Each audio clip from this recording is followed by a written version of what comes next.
우리 주님을 사랑하시는 분만 아멘 하십시다. 아멘, 아멘.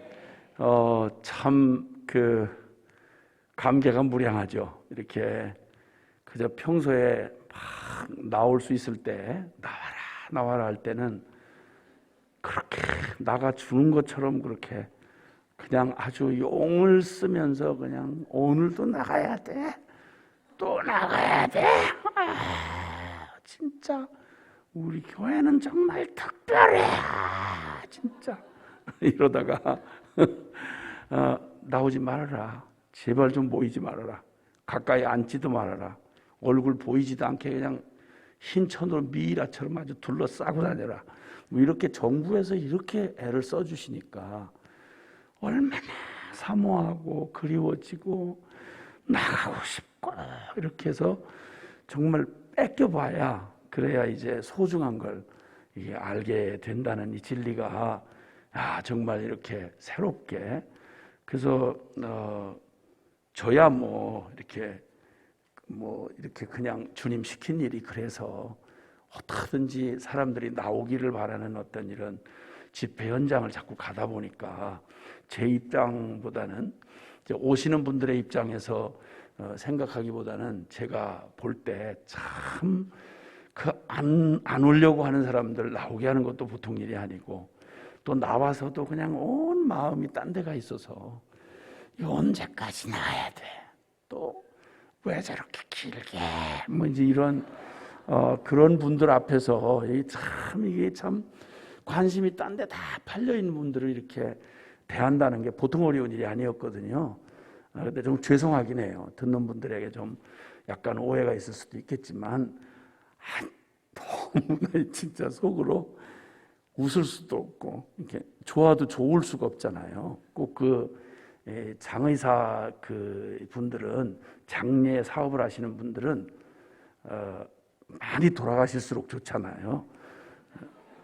근데 그걸 좋다고 하기에도 그렇고 너무 막 그냥 끊임없이 돌아가셔서 그냥 끊임없이 사업이 잘 되는데 좋은데 웃을 수가 없잖아요. 그게 참 얼마나 어려울까 그런 생각이 들었는데 제가 지금 제 웃음을 감추면서 이렇게 너무 쌤통이다. 이 베블론 교인들 아주 진짜 쌤통이다 아주. 뭐 이런 생각이 속으로 이렇게 올라오려다가 회개했죠. 회개했죠. 이게 마음을 그따구로 써서 되겠냐 이런 마음을 주셔서 회개를 했는데 참 고맙긴 너무 감사하고 그래서 이렇게 이번 집회에 생각에 이게 또 인터넷 집회가 되나 보다. 그래서 또 막 사람들 없는데 마이크만 놓고 사람 있는 것처럼 막 믿음을 이룬다는 게 보통 어려운 일이 아니에요. 그게 여러분 입장을 바꿔보시면 아주 진짜 죽을 맛이에요. 정말 진짜 믿음이 필요해요. 사람이 아무도 없는데 카메라를 이렇게 째려보면서 거기에 막 수많은 사람들이 그냥 거기에 막 열광하는 이런 은혜 받고 이런 모습을 막 믿음으로 막 용을 쓰면서 믿는다는 게 참 그게 믿음이라는 게 이게 눈앞에 물병이다 그러면 물병인 줄 알면 되겠는데 이게 보이지 않는 걸 보이지 않는 실제를 이렇게 믿어야 되니까 어쨌든 이런 기회를 통해서 믿음의 본질에 대해서 또 우리의 신앙에 참 가장 중요했던 정말 생명 같은 이런 소중한 일들을 이제 우리가 다시 한번 이렇게 돌아보면서 예배 꼭 나가는 게 예배야 뭐 이러고 또 많이 아는 것처럼 떠들던 사람들 많았는데 그럼 나오지 말아봐라 그러면 이렇게 못 모이니까 이 모이는 게 얼마나 소중한지 이렇게 깨닫게 되고 막 나도 모르게 막 더 사모하게 되고 이런 일들이 하여튼 어려움 중이지만 그런 또 은혜가 있어서 우리 삶의 분주한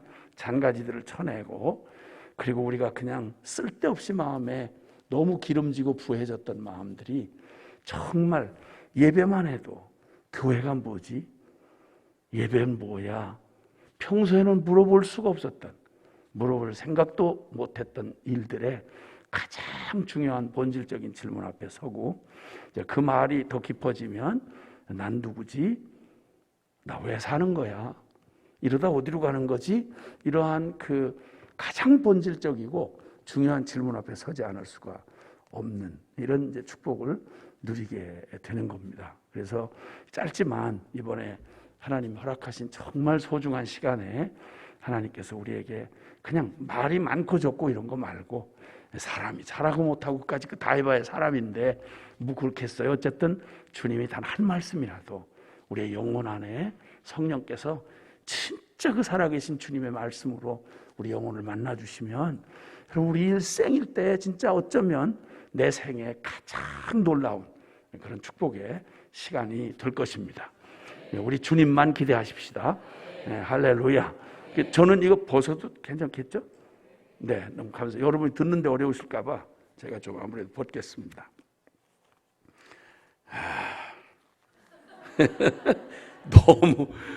너무 죄송해요. 여러분도 확 벗고 이렇게 하면 좋을 텐데, 그럼 또 신경 쓰시는 분들이 많으니까 어쩔 수 없이 조금 참고 좀 들으시면 되겠습니다. 그래도 귀까지 안 막으라고 한 게 너무 감사하고, 귀까지 막으라고 했더니 얼마나 저려웠겠어요. 그래서 감사한 것뿐이 없어요. 네. 하여튼 사람 그 인생 살아가는 날 동안 인생 일대에 아마 최고의 사건이 있다면 그건 뭐니 해도 그건 살아계신 하나님을 만나는 사건일 것입니다. 인생에 뭐 크고 작은 일 많죠. 많은 일들, 충격과 또 여러 가지 뭐 참 고통과 또 뭐 그냥 여러 좋고 나쁘고 또 그리고 행운인 것 같고 저주인 것 같고 하는 수많은 일들을 만나지만, 그 모든 일들은 다 해봐야 한 인생 사는 중에 인간 살면서 똑같이 주어진 삶에 다 해봐야 조금 더 먹고 조금 더 마시고 조금 더 쉬고 조금 더 안락하고 뭐 이런 차이밖에 없어요. 그러나 근본에는 아무것도 도움을 줄 수 없죠. 나고 늙고 병들고 죽는, 누구도 예외 없이 운명처럼 덫처럼 지고 나온 우리의 일생이 꼭 죽기 위해 태어난 것처럼, 태어나서 기뻐서 잠깐 으앙 하고 애난 기쁨이 잠깐 지나가고 나면 현실이 막 밀려닥쳐오죠. 어떻게 사나, 뭐 먹고 사나, 어디로 가야 되나. 그냥 인생, 해답도 없는 인생. 가장 정확하게 준비된 건 죽음밖에 없고, 그리고 온통 평생 산다는 게 참 고달프거든요. 뭐 아무리 뭐라고 해도 남 앞에서 뭐 아무리 폼을 잡고 뭐 별소리를 다 하고 철학적으로 아무리 뭐 정말 예술적으로 인생을 미화시켜도 인생 정말 고단하거든요. 그 나고 늙고 병들고 죽는 이 기가 막힌 숙명을 안고 태어난 인생에게 무엇이 변치 않아서 내게 참 기쁨이 되고 내 소망이 되고 무엇이 한결같아서 내 삶이 기쁘겠어요. 다 해봐야 허무한 거죠. 인생은 풀과 같고 그 영광은 풀의 꽃과 같으니 풀은 마르고 꽃은 시드나. 베드로전서 1장 24절 이하에 있는 말씀이죠. 그러나 그 인생, 유한한 인생, 또 만나서 잠깐 좀 기쁘고 잠깐 만족한다고 해도 결국 비참하게 그 인생의 그 유한한 너무 허무한 깨고나무 꿈과 같은 그런 인생 살자고 그렇게 애를 쓰며 그렇게 살았나. 너무 기가 막힌 거죠. 뭐 세월이 한참 그래도 젊을 때만 해도 그래도 뭐가 그래도 나름대로 뭘 좀 들은 게 있고 뭘 생각하는가 한다고 생각하니까 뭐가 좀 나는 좀 다른 인생이 좀 있나 싶어서 막 그저 사람들도 잘난 척하고 그러잖아요. 근데 누가 이렇게 될 거라고 생각했겠어요? 제가 처음부터 이럴 거라고 생각하지 마세요. 저도 한때는 많아가지고 숱이 많아 신경 많이 썼어요. 저 이거 이마까지 면도를 했어요. 제가 나중에 예수님 만나고 나서 주님께서 사랑하는 아들아 너무 그렇게 신경 쓰지 말아라 하고 쓰다듬어 주시는 바람에 이렇게 된 거죠. 세월이 가면 이래요. 여러분 무슨 여러분 뭐 안 그런 것처럼 전혀 나는 아닐 거예요. 난 그렇지 않아요. 난 아빠하고 달라요. 뭐라고 말을 해도 그저 웃고 말지요. 그냥 나이 40만 되면 불혹의 나이라 그래요. 유혹 줄 것도 없고 유혹 받을 것도 없다 이런 얘기야. 나이 40만 되면 인물의 평준화가 일어난다고 그래요. 그래서 뭐 좀 세속적으로 생기고 뭐 질서정연하게 생겼다 그러고 잘난 척하고 인물 하나 가지고 그냥 뭐 이러고 왔다 갔다 설치는 사람들 있잖아요. 그래서 조금 약간 무질서하게 생긴 사람들 상처받게 하고 이런 사람들 있잖아. 뭐 온 맵시가 좀 어떠니 뭐 저떠니 해가면서 또 쓸데없는 거 가지고 그런 사람들 있잖아요. 내버려 두세요. 조금만 기다리세요. 나이 40만 되면 부록의 나이가 되면 그놈이 그놈이야다. 그러니까 인물의 평준화가 일어난다 이거지. 아무리 피부 관리하고 뭐 별걸 다 해도요, 나이 40대면 이게 이제 붉기 사라지고 진기가 사라지면 그거 다 그래요. 이게 무슨, 그래서 장미가 화려하잖아요. 근데 장미가 시들면요 진짜 추해요. 너무 화려했기 때문에. 근데 할미꽃은 시들어도 별로 추하지 않아요. 원래부터 할미꽃이었기 때문에 그러면 실망도 하지 않아요. 그 인물의 평준화가 일어나고 나이 50만 되면 학벌의 평준화가 일어난다고 그러잖아요. 그렇죠? 우리 학벌에 막 미친 사회가 또 우리 대한민국 아니에요. 그냥 학벌에 목을 메고 그냥 뭐 하여튼 뭐 학벌이 무슨 운명을 바꿔주는 것처럼 난리도 아닌 나라, 전 세계에서 우리나라 같이 극성스러운 나라가 없다 그래요. 근데 그 학벌도 나이 50만 되면 학벌이 너무 세잖아요. 너무 좋은 데 나오시 그러면 명퇴순위 1위예요. 그 비싼 인력을 뭐 하려고 쓰겠어요? 뭐 하려고 쓰겠어요? 이게 제일 먼저 잘리는 거예요. 죄송해요. 혹시 또 여기 자리에 계셔서 또 상처가 되시는 분들한테 참 이런 말하기가 무슨 말을 할 수가 없어. 뭐 얘기하면 걸리는 분들이 하도 많으니까 뭘 말을 하기 너무 어려워요. 사실은 주여. 그럼 상처 좀 받아야지 어떡해. 그분 잘 나갈 때 얼마나 막 또 그렇게 했어요. 그 학벌 좀 딸리는 사람들, 똥통학교 나오고 이런 사람들한테 날마다 안 해도 된 얘기, 뭐 내가 어디 뭐 S대를 나왔고 뭐 어디 아이비리그 뭐 이러고 이래가지고 말 안 해도 되는 데서 계속 학벌 얘기해가지고 사람 상처 주고 본인도 그렇게 많이 그랬잖아요. 최연소 뭐 무슨 승진을 했느니 뭐 이런 얘기. 아니 혼자만 알고 있으면 될 거 아니야. 왜 셀에서 그런 얘기를 나누냐고. 왜 주여. 누구 심정 상할 거 몰랐어? 솔직히 어떻게 하다가 이런 얘기가 나오지? 여러분이 너무 편안하게 느껴지는 거예요. 그리고 지금 이렇게 대면 이렇게 한 지가 저도 꽤 됐어요. 마이크만 놓고 막 이러다가 너무 눌린 심정에 이제 실제로 살아있는 실물을 보니까 너무 반가운 거야 내가 지금. 그래가지고 지금 집회할 분위기가 아니야 지금. 서로 그동안 억울하고 막 답답하고 그랬던 거 회포를 좀 풀려는 막 이런 마음이 막 일어나요. 여러분도 반가우시죠? 너무 반가워 진짜. 살아서 만나 더 정말 반가워요. 너무 감사하고. 그게 이제 이렇게 반가웠다가 또 안 변하고, 잠깐 반가웠다가 또 그냥 그 육신 냄새가 풀풀 풍기고, 그래서 믿음하고는 앵캉 상관없이 또 이렇게 성질만 악다구니만 남고 이렇게 하면 서로 반가웠다가 시험 들면 더 어려워져요. 그러니까 우리가 오늘 밤에 이렇게 반가웠던 요 기회에 확 뒤집어지자고. 그래서 은혜를 받아가지고 그 다음부터는 진짜 우리 천국 한복판을 사는 것처럼 믿음으로 서로 막 그냥 정말 보기만 더 보고 싶고 그냥 막 영적인 교제를 나누면서 진짜 땅을 디디고 살지만 하늘에 속한 그 믿음의 삶이 진짜 뭔지, 그 영적으로 사는 삶에 하늘에 속한 사람들의 삶으로 그냥 우리가 이 땅에서 보여주자고. 이 하나님 만난 적이 없는 이 불쌍한 영혼들한테 그거 보여줘야 돼. 하늘에 속한 사람의 삶이 어떤지.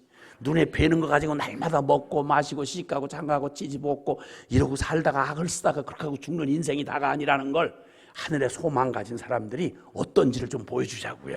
할렐루야. 우리 주님께서 우리에게 기왕에 이렇게 묶였다가 풀린 바로 이때 해서 새로운 출발을 멋있게 할 수 있도록 주님께서 은혜를 주시면 진짜 우리의 삶에 이제 한 번도 경험해보지 못한 나라 말고, 한 번도 경험해보지 못한 나라, 진절머리 나. 아주 이제 그런 소리, 진절머리 나. 이 거지 같은 아주 진절머리 나 진짜.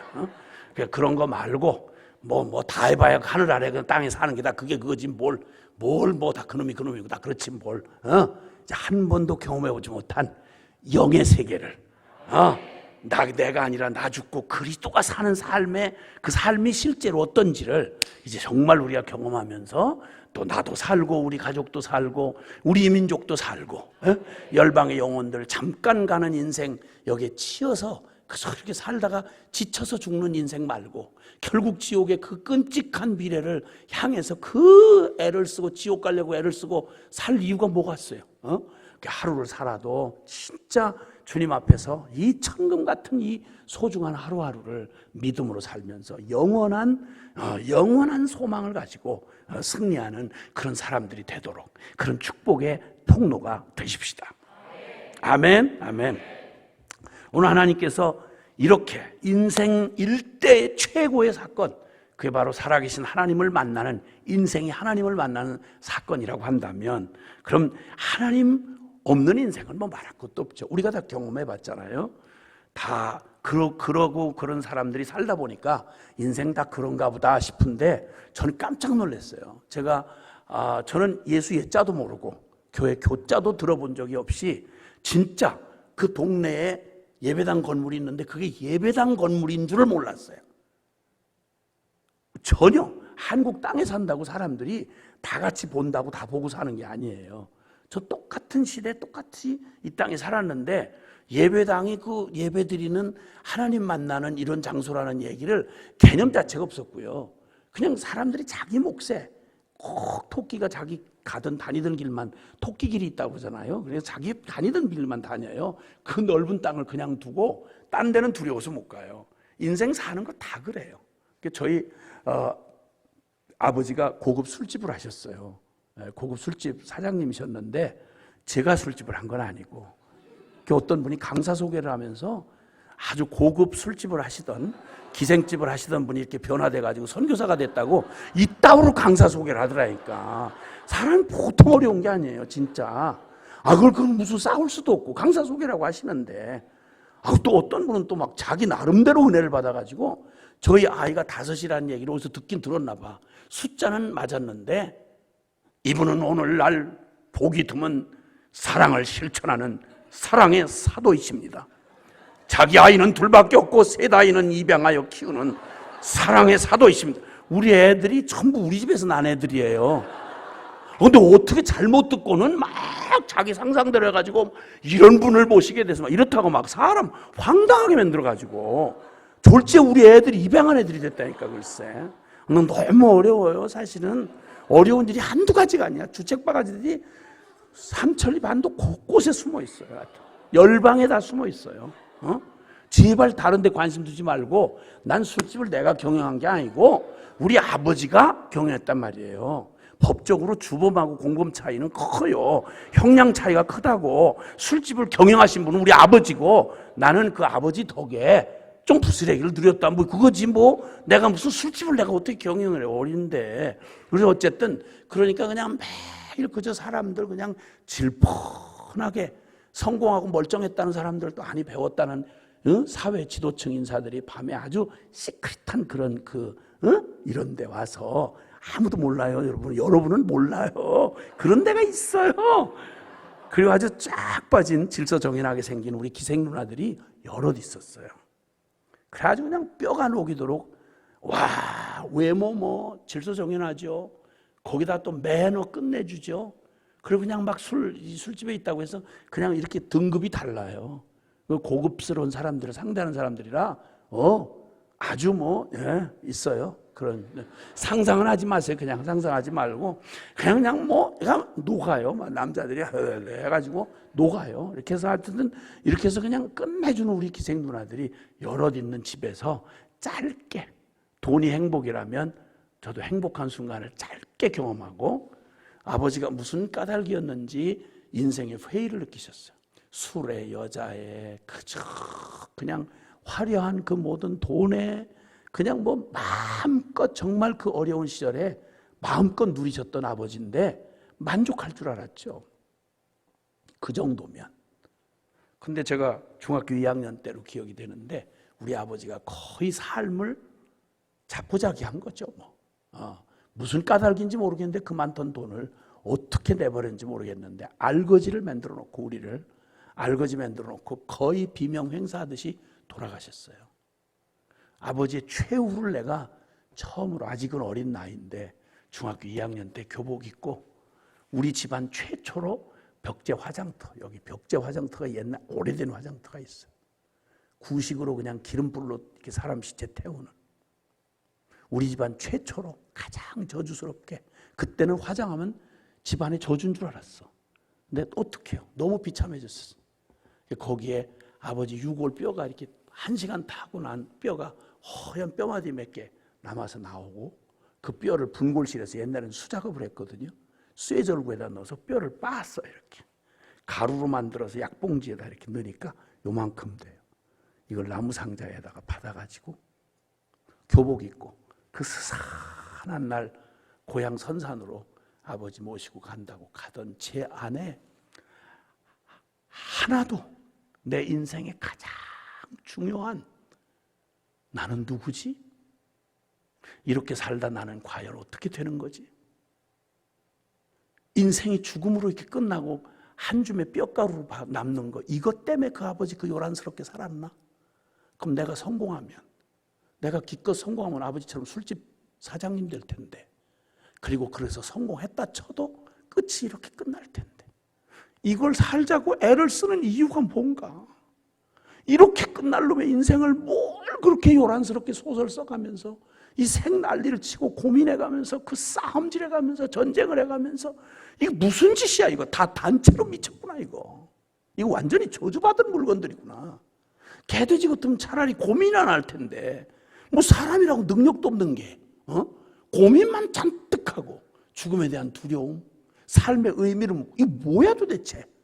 근데 그 가장 인생의 중요한 가장 본질적인 질문을 누구한테 물어봐야 되는지, 누구를 믿어야 되는지, 어디에 길이 있는지 한 번도 암시도 해주지 않았어요. 우리 아버지가.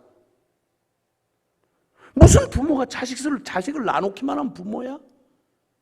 내가 누군지, 그리고 내가 능력이 없으면 누구한테 도움을 구해야 되는지, 누구를 불러야 하는지, 이것 정도는 가장 중요한 길이니까, 인생의 길, 이 기가 막힌 인생길을 가야 되는데, 그것도 죽음을 앞을 향해서 나가야 되는데, 그것만은 알려줬어야 될 거 아니냐 말이야. 이런 무책임한 아버지가 어딨어. 그리고 나서 아버지 잃고 그 뒷골목에서 주민등록도 없는 사람들, 사람의 길을 포기한 사람들이죠. 술, 마약, 음란, 살인, 폭력, 이게 매일 일상처럼 돌아가는 뒷골목에 아무 준비가 안 된 채로 거기 내던져졌어요. 가장 민감한 시기에. 그 끔찍한 순간에 제가 그냥 거긴 매냥 사는 게 그냥 악다군이니까, 그러다 보면 옆집에서 뭐 살인사건 나고 매일 몸 팔고 사는 사람들 뭐 때려 죽이고 뭐 폭력하고, 이게 매일 일상인 곳에 준비가 하나도 안 된, 아버지가 술집했지 내가 술집했어? 나는 평범한 사람이었거든. 그 겁이 나고 두려운데 그냥 그 속에서 주민등록증 없이 사는 사람들 틈이니까 죽어봤자 누구도 몰라요. 거긴. 이 기가 막힌 걸, 이걸 사람이라고 사는 건가 싶은 그 속에 내가 끼어 있더라니까. 난 누구며? 여러분 이 고민해 보셨어요? 난 누구지? 왜 사는 거지? 이렇게 살다가 나중에 죽음 앞에 서면 나 어떻게 되는 거야? 인생이 뭐야 도대체? 왜들 사람들이 이렇게 미친 듯이, 그 다 허망한 건데, 아니 그 1등에서 뭐 할 거예요 그거? 다 똑같이 죽을 건데. 그놈의 돈 끌어모아서 그건 뭐 할 거냐고. 안고 가 지고 가. 유명한 사람 자살하는 거 보셨죠? 한국 자살공화국 제 세계 1위예요. 1위. OECD 국가 중에서, 경제적 수준이 있는 국가 중에서요, 지금 아마 14년째인지 15년째인지 될 거예요. 부동의 1위예요. OECD 국가 평균의 2배 이상이 높아요. 자살률이. 그건 성공한 케이스만 얘기하는 거예요. 뉴스 잡힌 것만 얘기하는 거예요. 무슨 꼴이야 이거 도대체. 이게 인생이 도대체 뭐야. 날마다 얻어 터지고 뭐 그냥 피투성이 돼가지고 들어와서 에이씨 이거 왜 사나. 이렇게 살아서 또 나는 나중에 뭐가 되는 거지? 그러고 보면 주변에 이래저래 하나씩 비명 가운데 죽어가고 사라지는 인간들. 우리 아버지가 그랬으니까. 그 소망 없이 인생에 해답을 못 찾고, 그리고 그 중에서 그 짧은 인생 사는 중에 나 같은 쓰레기 같은 거, 술집 아들이지, 중학교 중퇴했지, 거기다가 가난하지, 소망이 전혀 보이지 않지, 때를 잘못하고 나서 그냥 경쟁에 미친 사회에서 나는 기본적으로 나는 경쟁 라인에 들지를 못했으니까 그냥 이 우울한 제 자신의 이 비참한 이 운명을 맞닥뜨릴 용기가 없어서 자살을 할래도 그게 자살이 그냥 시도한다고 되는 게 아니더라고요. 자살도 실패하고 나니까 살았는데 살았다는 느낌이 안 들어. 그 비참했던 순간, 나는 그 시간을 되돌아보면 지금 제가 제일 어려웠고 참 힘든 게 뭐였냐? 맞는 거? 가난한 거? 그냥 진짜 비참한 그냥 마약 소굴에서 그냥 그렇게 하고 버텨내느라고 거기서 시달린 거? 아니요. 육신으로 당한 건요, 그냥 지나고 나면 다 아무리 아팠어도 고통스러워도요, 육신으로 당한 건 그냥 지나가면 잊어요. 다 그건 잊게 돼 있어요. 다 지나가요. 근데 지금도 그때를 생각하면 아릿하게 제 안에 그때 가장 고통스러운 게 뭐였냐고 말하면 난 주저없이 뭐라고 말한 거 아니? 내가 누구한테 가서 도움을 구할 대상이 없는 거예요. 누가 날 좀 도와줘요. 나 어떻게 해야 돼요? 나 어디로 가야 되죠? 제가 외국 여행을 많이 하는 사람인데, 그런데 제가 영어를 못해요. 올리 한국말을 잘해요. 그러니까 난 한 번도 한국을 떠난 뒤로 내 마음대로 어디를 가보거나 내가 내 마음대로 잡아차거나 이런 본 적이 없어요. 지금까지 30년 가까이.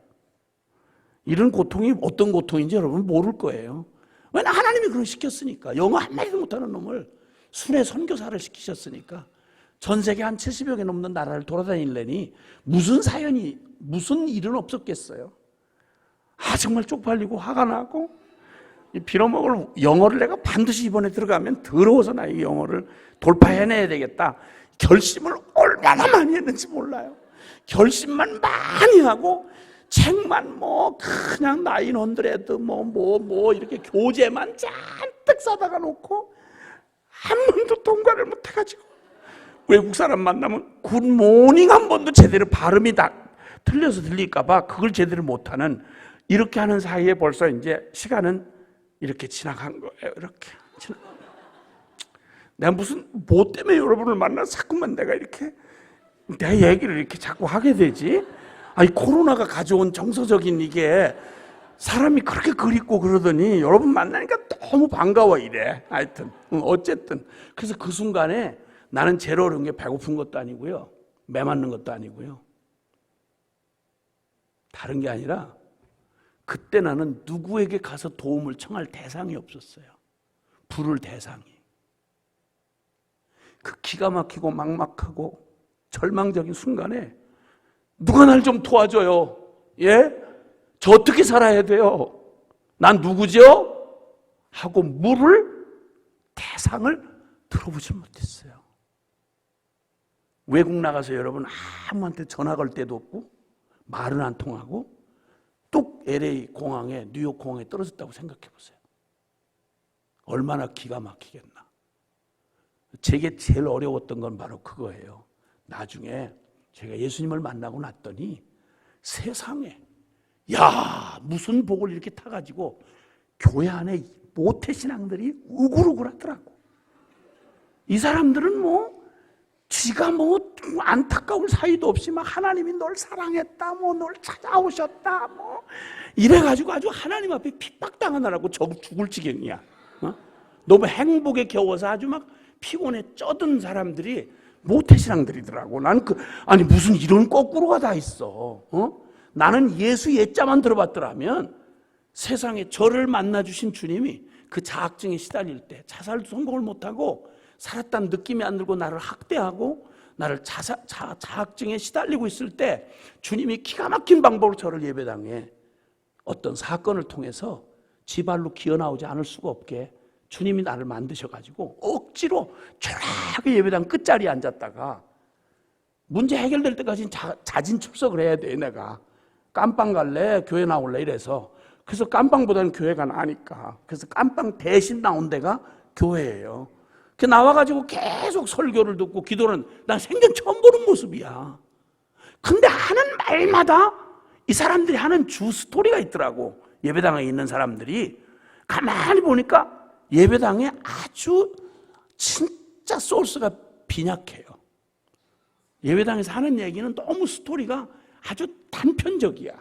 스토리 하나를 가지고 울고 먹고 삶아 먹고 튀겨 먹고 볶아 먹고 막 그냥 재탕해 먹고 계속 나중에 보니까 결국 이 사람들이 뭐 하는 얘기가 다 하나님이 세상을 이처럼 사랑하사 독생자를 주셨으니 이는 저를 믿는 자마다 멸망치 않고 영생을 얻게 하려 하심이라. 그 얘기야.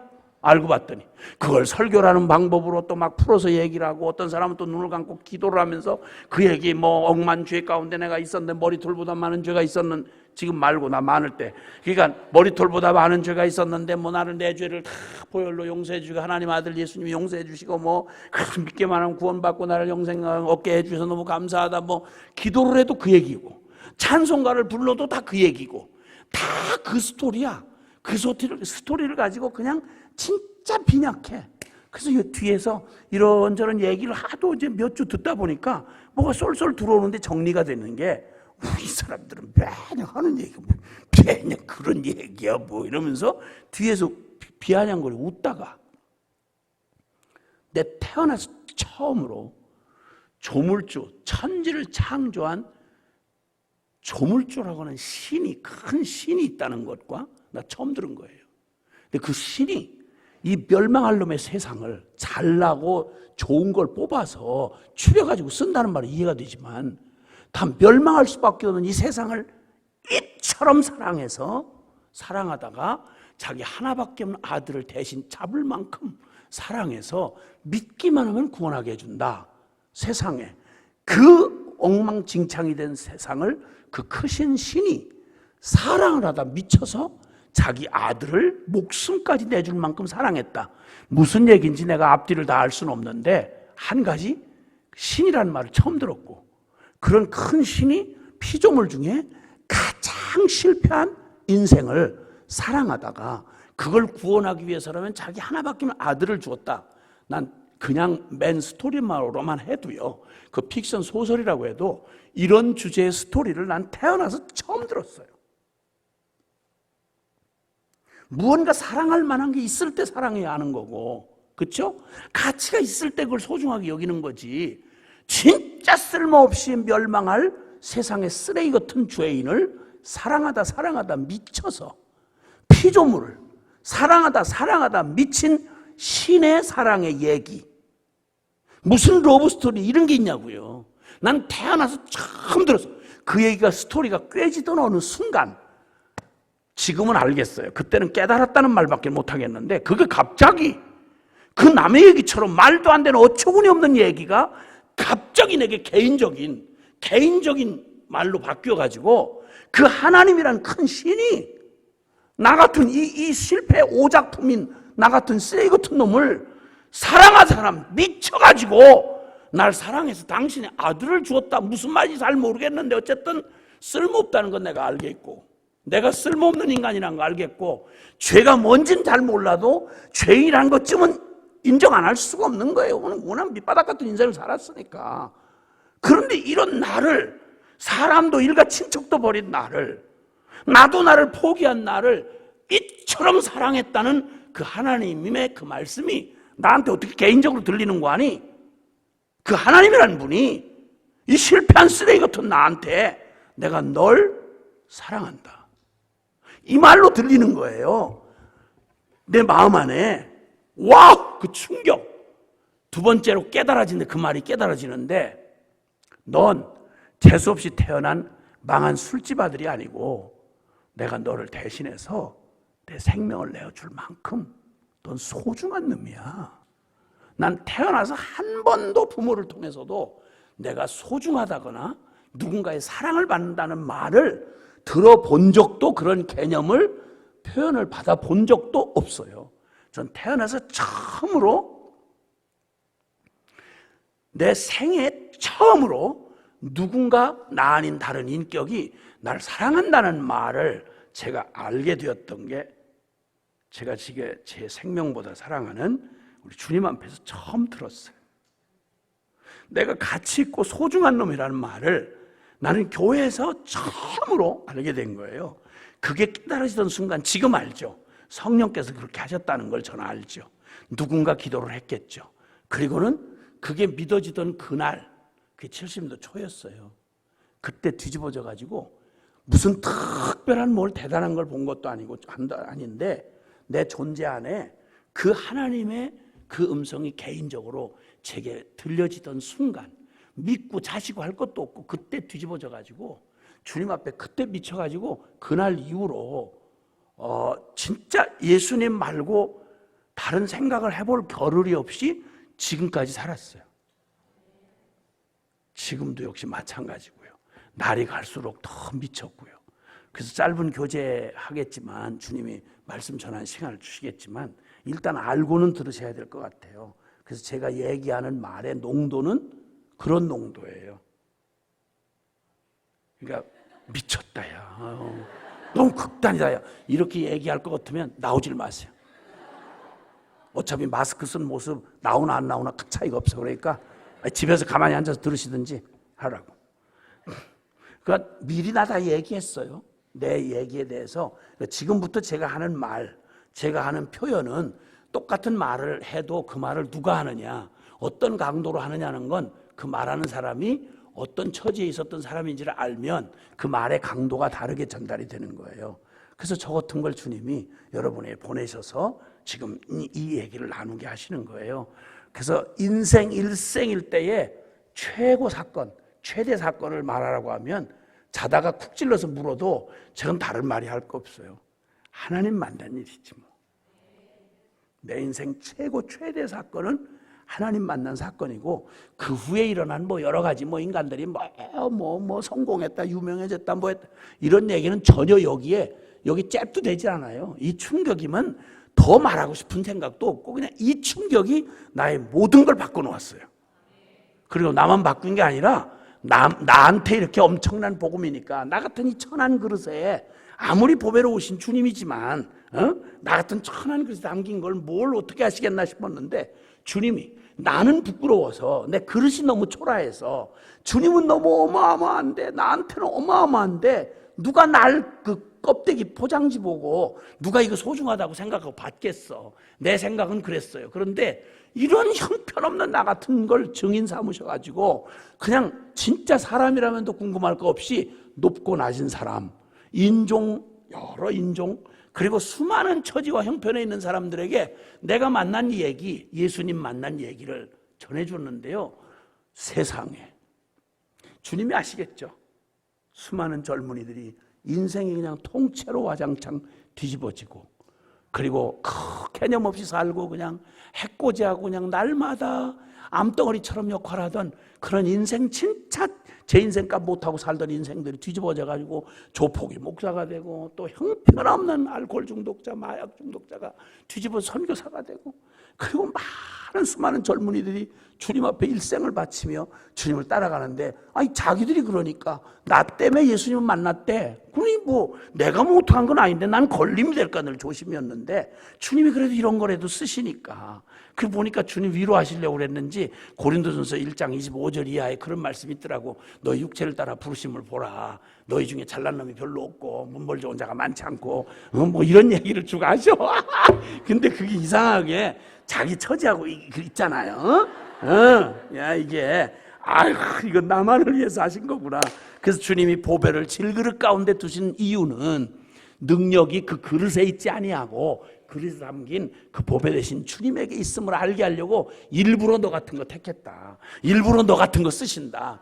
그러니까 그냥 죄인인 나를 이 비참하고 쓰레기 같은 내 인생에 주님이 베푸신 은혜를 받으니까 사람들이 걸림이 되는 게 아니라 야 저런 놈이 저렇게 은혜를 받으면 나는 엄청 받겠다 뭐 이런 생각을 하고 그래서 또 은혜를 받더라고. 그러니까 주님이 되게 하시려면 다 되는 거야. 그러니까 아멘. 다 쓸모가 있어요. 군뱅이도 뒹구는 재주가 있더라고. 다 쓸모가 있어. 그러니까 여러분 모두가 다 하나님이 진짜 주님이 정말 생생하게 다 만나셨겠지만 오늘 만나야 될 사람이 한두 사람만 있다고 해도 여러분 일생에 주님만 만나면 다른 거 없어. 다른 거 알면 얼마나 알고 뭐 잘나면 얼마나 잘나겠어. 다 인생이지. 근데 주님만 만나면 우리의 인생을 주께서 하나님의 수준으로 바꾸셔서 주님의 영광을 나타내신다 이 말이죠. 할렐루야.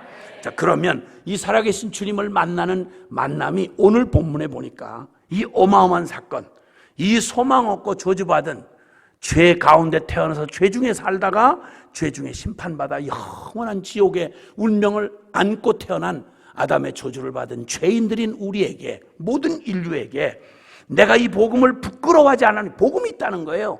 기쁜 소식이 있다는 거야. 이런 희망적이고 이런 놀라운 충격적인, 아니 내 인생 같은 놈한테도 복음이 있어? 아니 나도 희망이 있다는 얘기예요? 아니 나 같은 놈에게도 무언가 기대할 게 있다는 말이에요? 그럼 복음은 기쁜 소식이에요. 아멘? 그 복음을 내가 부끄러워하지 아니하노니 이 복음은 모든 믿는 자에게 구원을 주시는 하나님의 능력이 됨이라. 첫째는 유대인에게 또한 헬라인에게로다. 이 복음에는 하나님의 의가 나타나서 믿음으로 믿음에 이르게 하나니 기록된 바 오직 의인은 믿음으로 말미암아 살리라 함과 같으니라. 아멘. 그러니까 관건은 살아계신 하나님을, 여러분 천국과 지옥이 먼 것처럼 거룩한 하나님과 죄인 인간이 가장 불가능한 게 이 하나님을 죄인이 만난다는, 이거 불가능해요. 이거 불가능해요. 만나면 심판이에요. 그 하나님 못 만나면 인생은 끝이야.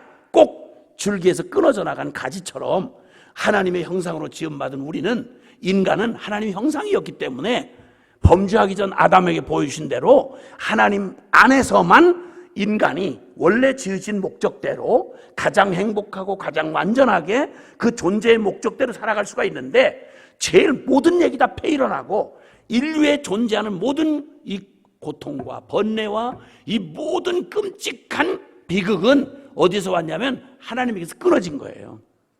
그러니까 인생 최대의 최악의 비극이 있다면 그건 다른 말을 다 꽉 짜서, 모든 역사에 존재했던 비극과 모든 악을 다 꽉 짜서 한마디로 말하면 인생 최악의 비극은 하나님을 못 만난 거예요. 하나님을 못 만난 인생보다 비극은 없어요. 바꿔서 말하면 하나님이 우리에게 주시는 구원의 가장 궁극적이고 최고한 구원의 복이 뭐냐? 그건 살아계신 하나님을 만나는 거예요.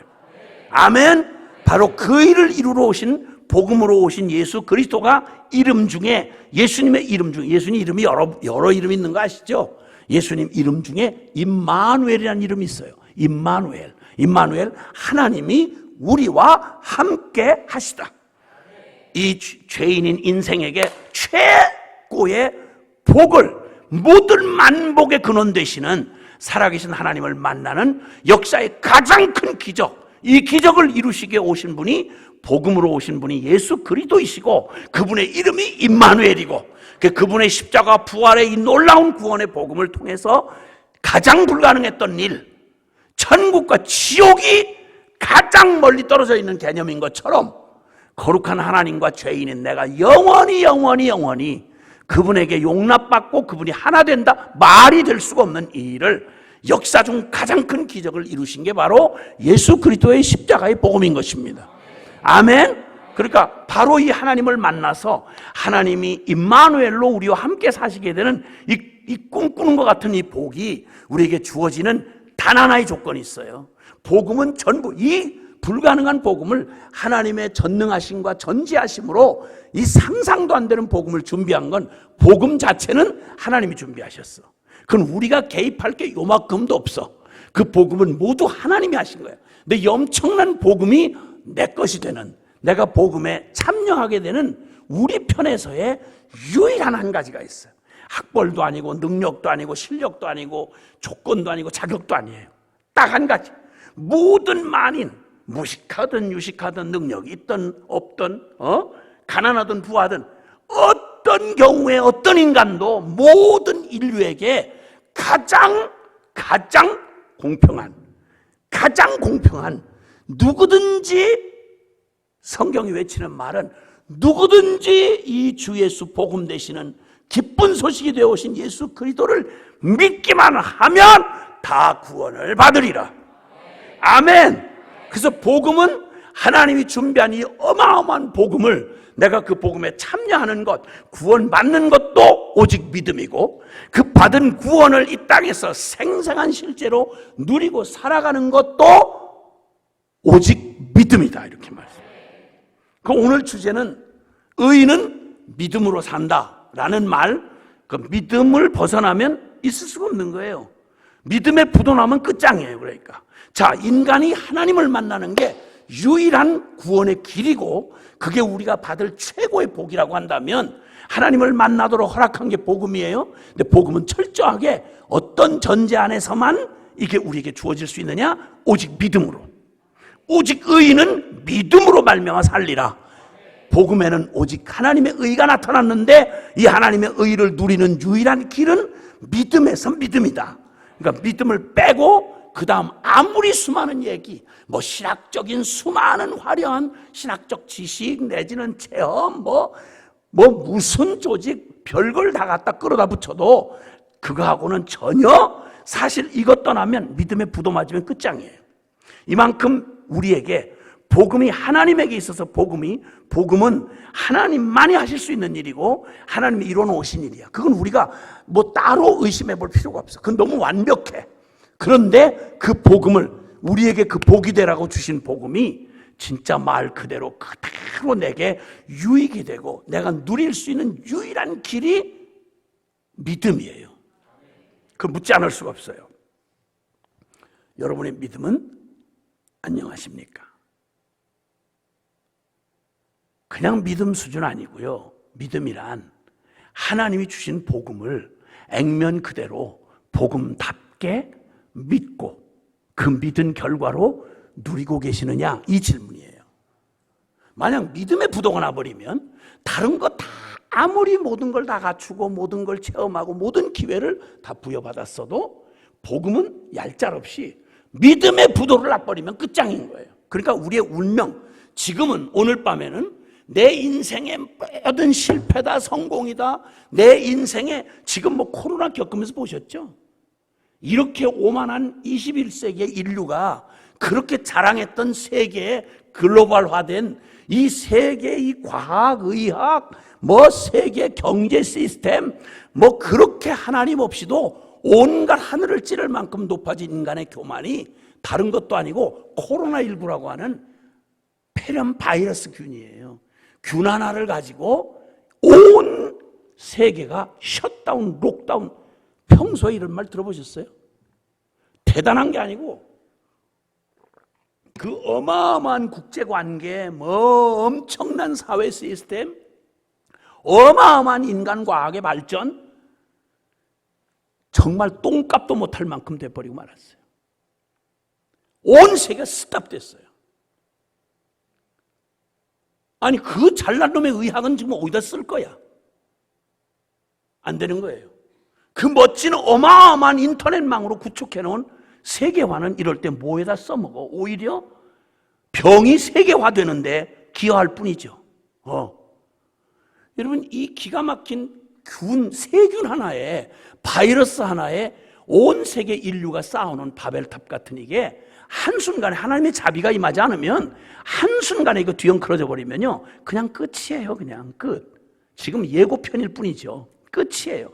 아시잖아요 여러분. 스페인 독감이니 뭐니 역사상 지금 이런 일이 한 번만 있었던 거 아니에요. 중세에는 여러분, 중세에 패스트균 있잖아요. 지금 뭐 처리가 돼서 많이 적어했다고 하지만 패스트균으로 세계 3분의 1이 죽었어요. 3사람당 1명이 죽었다고요. 세계 인구가 멸절될 뻔했어요. 하나님 자비가 아니었으면. 이런 위기가 수없이 인류 역사마다 반복이 되었어요. 우리 갑자기 맞이한 게 아니고요. 원래 있는 일이에요. 인간 까불면, 한없이 까불면 무슨 하늘을 찔러서 올라갈 것처럼 생난리를 치는데 이렇게 허접해요. 이렇게 허접해요. 이런 때 이 상황을 우리가 보면서 와, 인간 진짜 이리 피하고 저리 피해도 남은 건 죽음밖에 없지만 이 땅에 존재하는 어떤 영웅 호걸 열사도 여러분 죽음을 피해갈 놈 없잖아요. 헬라의 알렉산더만 해도 그 호탕한 소리하고 그 까불다가 세계에 또 정복할 새 땅이 없다고 이렇게 껍적거리고 까불다가 모기한테 물려뒤졌잖아요. 모기한테 말라리아로 죽었다고 33살에. 그 기고만장 난리를 치던 모택동이 어떻게 죽었어요? 하나님이란 신을 끌어다가 크렘린 광장 앞에다가 내려다 놓고 조롱할 거라고 하던 그 겁대가리 없던 스탈린 어떻게 되졌어요? 천하의 인간 뭐라고 해도 그 기가 막힌 무신론적인 그런 기가 막힌 악다구니를 쓰던 인간들, 그 마지막에 버들버들 떨면서 비참하게 죽은 볼테르의 죽음 얘기 못 들어보셨어요? 이게 인간이 얼마나 허무한지 몰라요. 그런데 이런 허무한 인간에게서 나올 게 아무것도 없는 인생들이 그냥 죄인으로 태어나서 죄 중에 악을 쓰다가 결국 죄 중에 죽을 수밖에 없는 인생들, 해답이 우리에게서 안 나오는데 무슨 까닭인지 하나님이 세상을 일방적으로 이처럼 사랑해서 하나님이 예비해서 주신 그 인생이 다 끝이 아니고 하나님이 꿈꾸던 원래 창조하셨던 디자인하셨던 원형이 있으시다는 거예요. 그걸 회복하시겠다는 거예요. 구원하시겠다는 거예요. 이 하나님의 이 열심, 하나님의 이 사랑을 우리가 어떻게 말할 수가 없어요. 하나님이 하시겠다는데 뭐. 그러니까 의미가 살아나는 거예요. 다 모든 의미를 다 접고 이제는 이거 왜 태어났나? 죽으려고 태어났구나. 이런 인생들에게 의미를 부여하는 건 하나님 만나야 의미가 살아나기 시작하는 거예요. 저 같은 놈처럼. 그렇게 해서 주님이 마련하신 그 어마어마한 하나님 수준의 놀라운 복음을 들으면 들을수록 깜짝 놀랄 거였어요. 재수없이 태어난 인생이 아니고 짐승들 그냥 뭐 이렇게 해서 어떤 교배해가지고 이렇게 생겨난 이런 게 아니고 세상이 나를 사람으로 태어나게 하시고 내가 이렇게 우연히 태어난 건 술집 아들로 태어난 거 우연히 재수없어 태어난 게 아니라 하나님이 창세전부터 나를 향한 그분의 계획이 있었다는 걸 깨닫는데 난 충격이었어요. 진짜 세상에 어떻게 나는 완전히 누군가 말했던 것처럼 예수님 만나기 전에 내 인생은 누군가 예수님 만나고 감격해서 이렇게 말하더라고요. 나는 한 번도 알에서 깨어나 본 적이 없는 알이었습니다. 인생이라고 인두급을 쓰고 나오긴 나왔는데 인생이 뭔지, 왜 사는지, 어디로 가는지, 얼마나 존귀한지 내가 누구인지 알 길이 없이 한 번도 깨어나 본 적이 없는 알 같은 게 저의 인생이었습니다. 주님을 만나고서야 비로소 그 안에 담아놓으신 그 생명의 그 놀라운 생명이 거기서 알에서 깨어나듯이 한 번도 예수님 만나기 전에 싹을 틔워본 적이 없는 씨앗처럼 내 인생은 한 번도 내 삶을 시작해본 적이 없었던 인생인 걸 깨달았습니다. 그리고 선교사가 됐어요. 그 복음을 만나고 그 충격에 하나님이 이 놀라운 복음을 준비해 놓으시고 엄청난 복음을 모두에게 주셨는데 딱 조건이 하나야. 믿음이야. 믿음. 복음에는 오직 의인은 믿음으로 말미암아 살리라. 믿음에서 믿음으로. 그러니 내 인생, 내 운명, 영원한 운명과 나의 모든 나를 위해 준비해 놓은 복음이 내게 그냥 누려지는 이 축복이 딱 한 키에 걸려 있는데 그 믿음이라는 키에 걸려 있는 거예요. 그러면 천하의 다른 어떤 걱정보다 여러분 사업의 안정성 이런 거보다 다른 어떤 건강의 무슨 어떤 이런 거보다 진짜 내가 가장 예민하고 바짝 서서 내가 살펴봐야 될 게 내 믿음이 안녕하신지를 점검해 봐야 된단 말이야.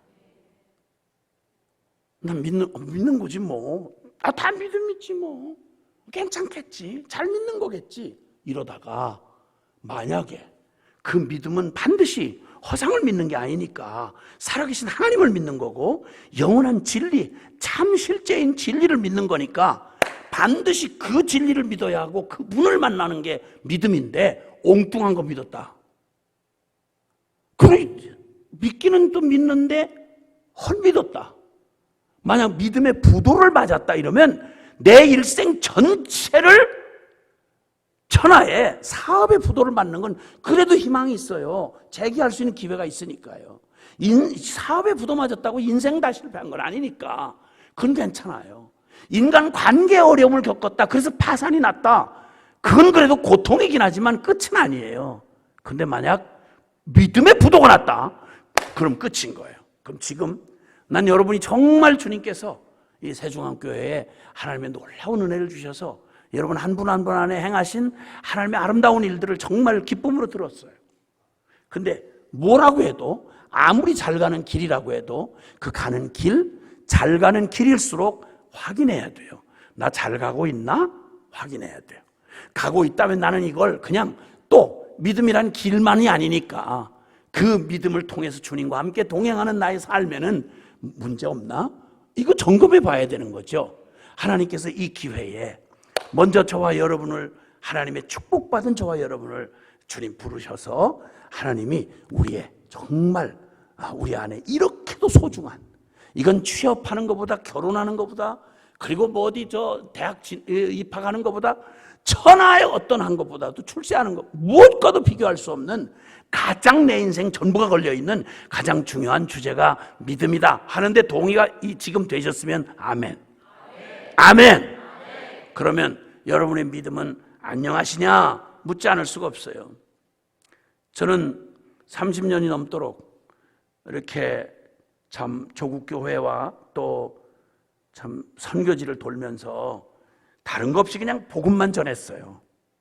근데 제가 깜짝 놀란 건요, 세상에 이 어마어마한 복음을, 이렇게 놀라운 복음을, 이렇게, 아니 천하의 어떤 것보다도 이렇게 분명하고 확실하고 이렇게 어마어마하게 주어진 복음을 어쩌면 그렇게, 세상 어쩌면 이렇게 복음을 못 누리고, 어쩌면 이렇게 복음하고는 앵캉 상관없이 복음 따로 나 따로, 신학 따로 신앙 따로, 믿음 따로 삶 따로, 완전히 이게 무슨 정신분열도 아니고, 예배당 안에서 고백하는 말 자체를 들어보면 이 사람들 무슨 걱정이 더 뭐가 있겠나 싶어.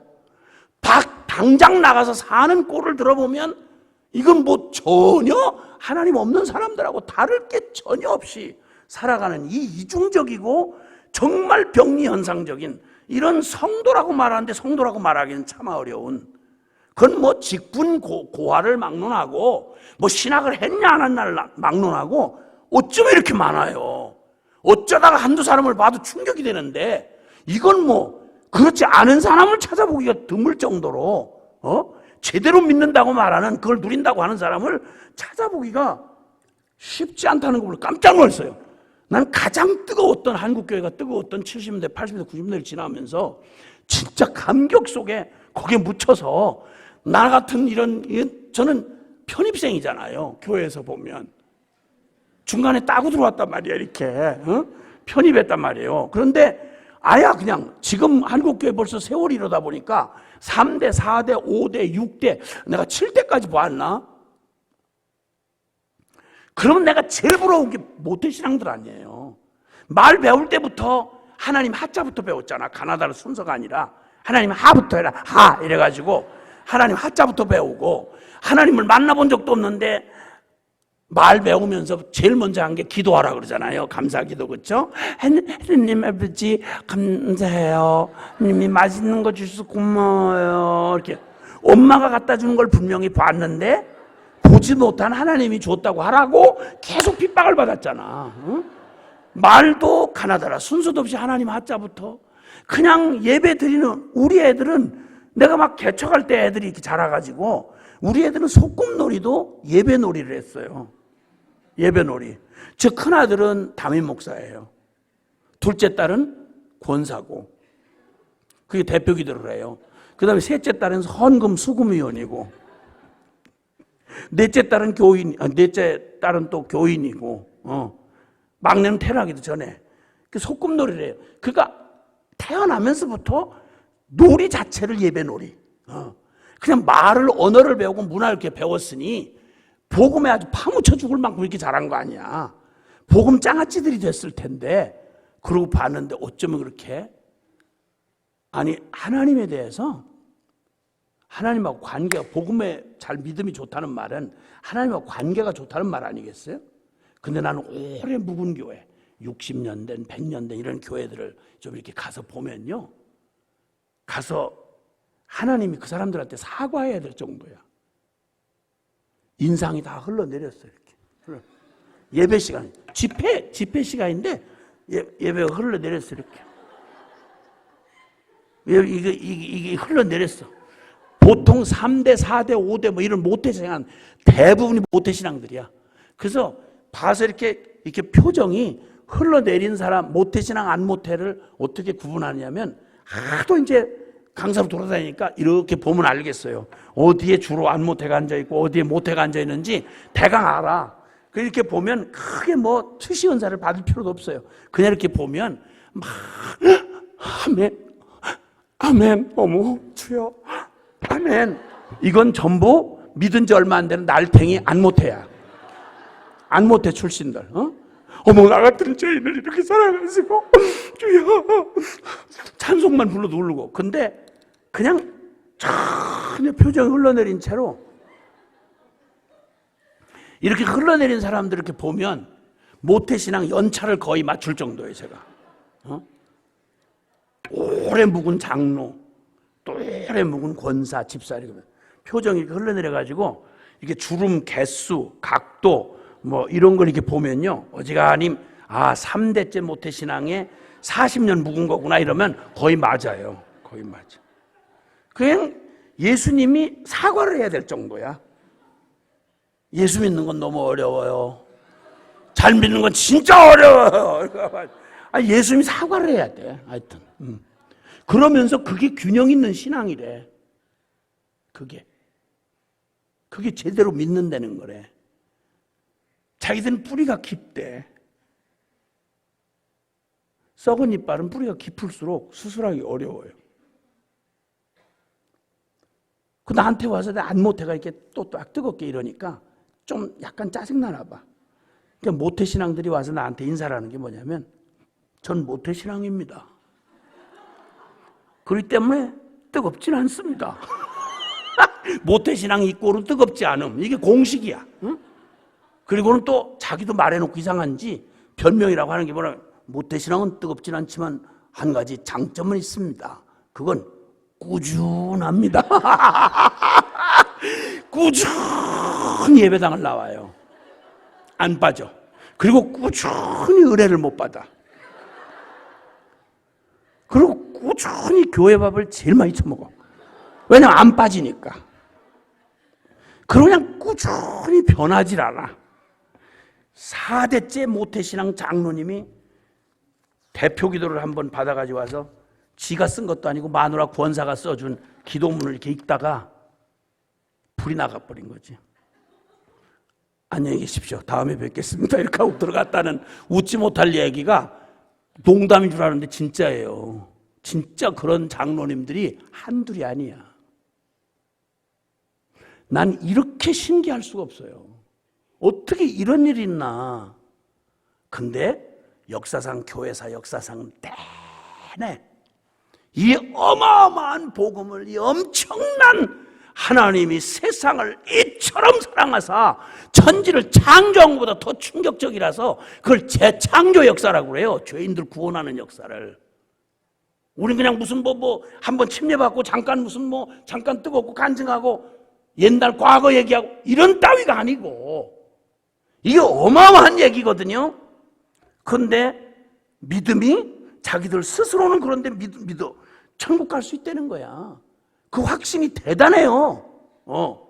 그러니까 이런 사람들이 있는 데다가 전도해서 교회 안에 새 사신자를 갖다 들여다보내면 새신자를 완전히 물들여가지고 저하고 비슷한 놈을 만들어.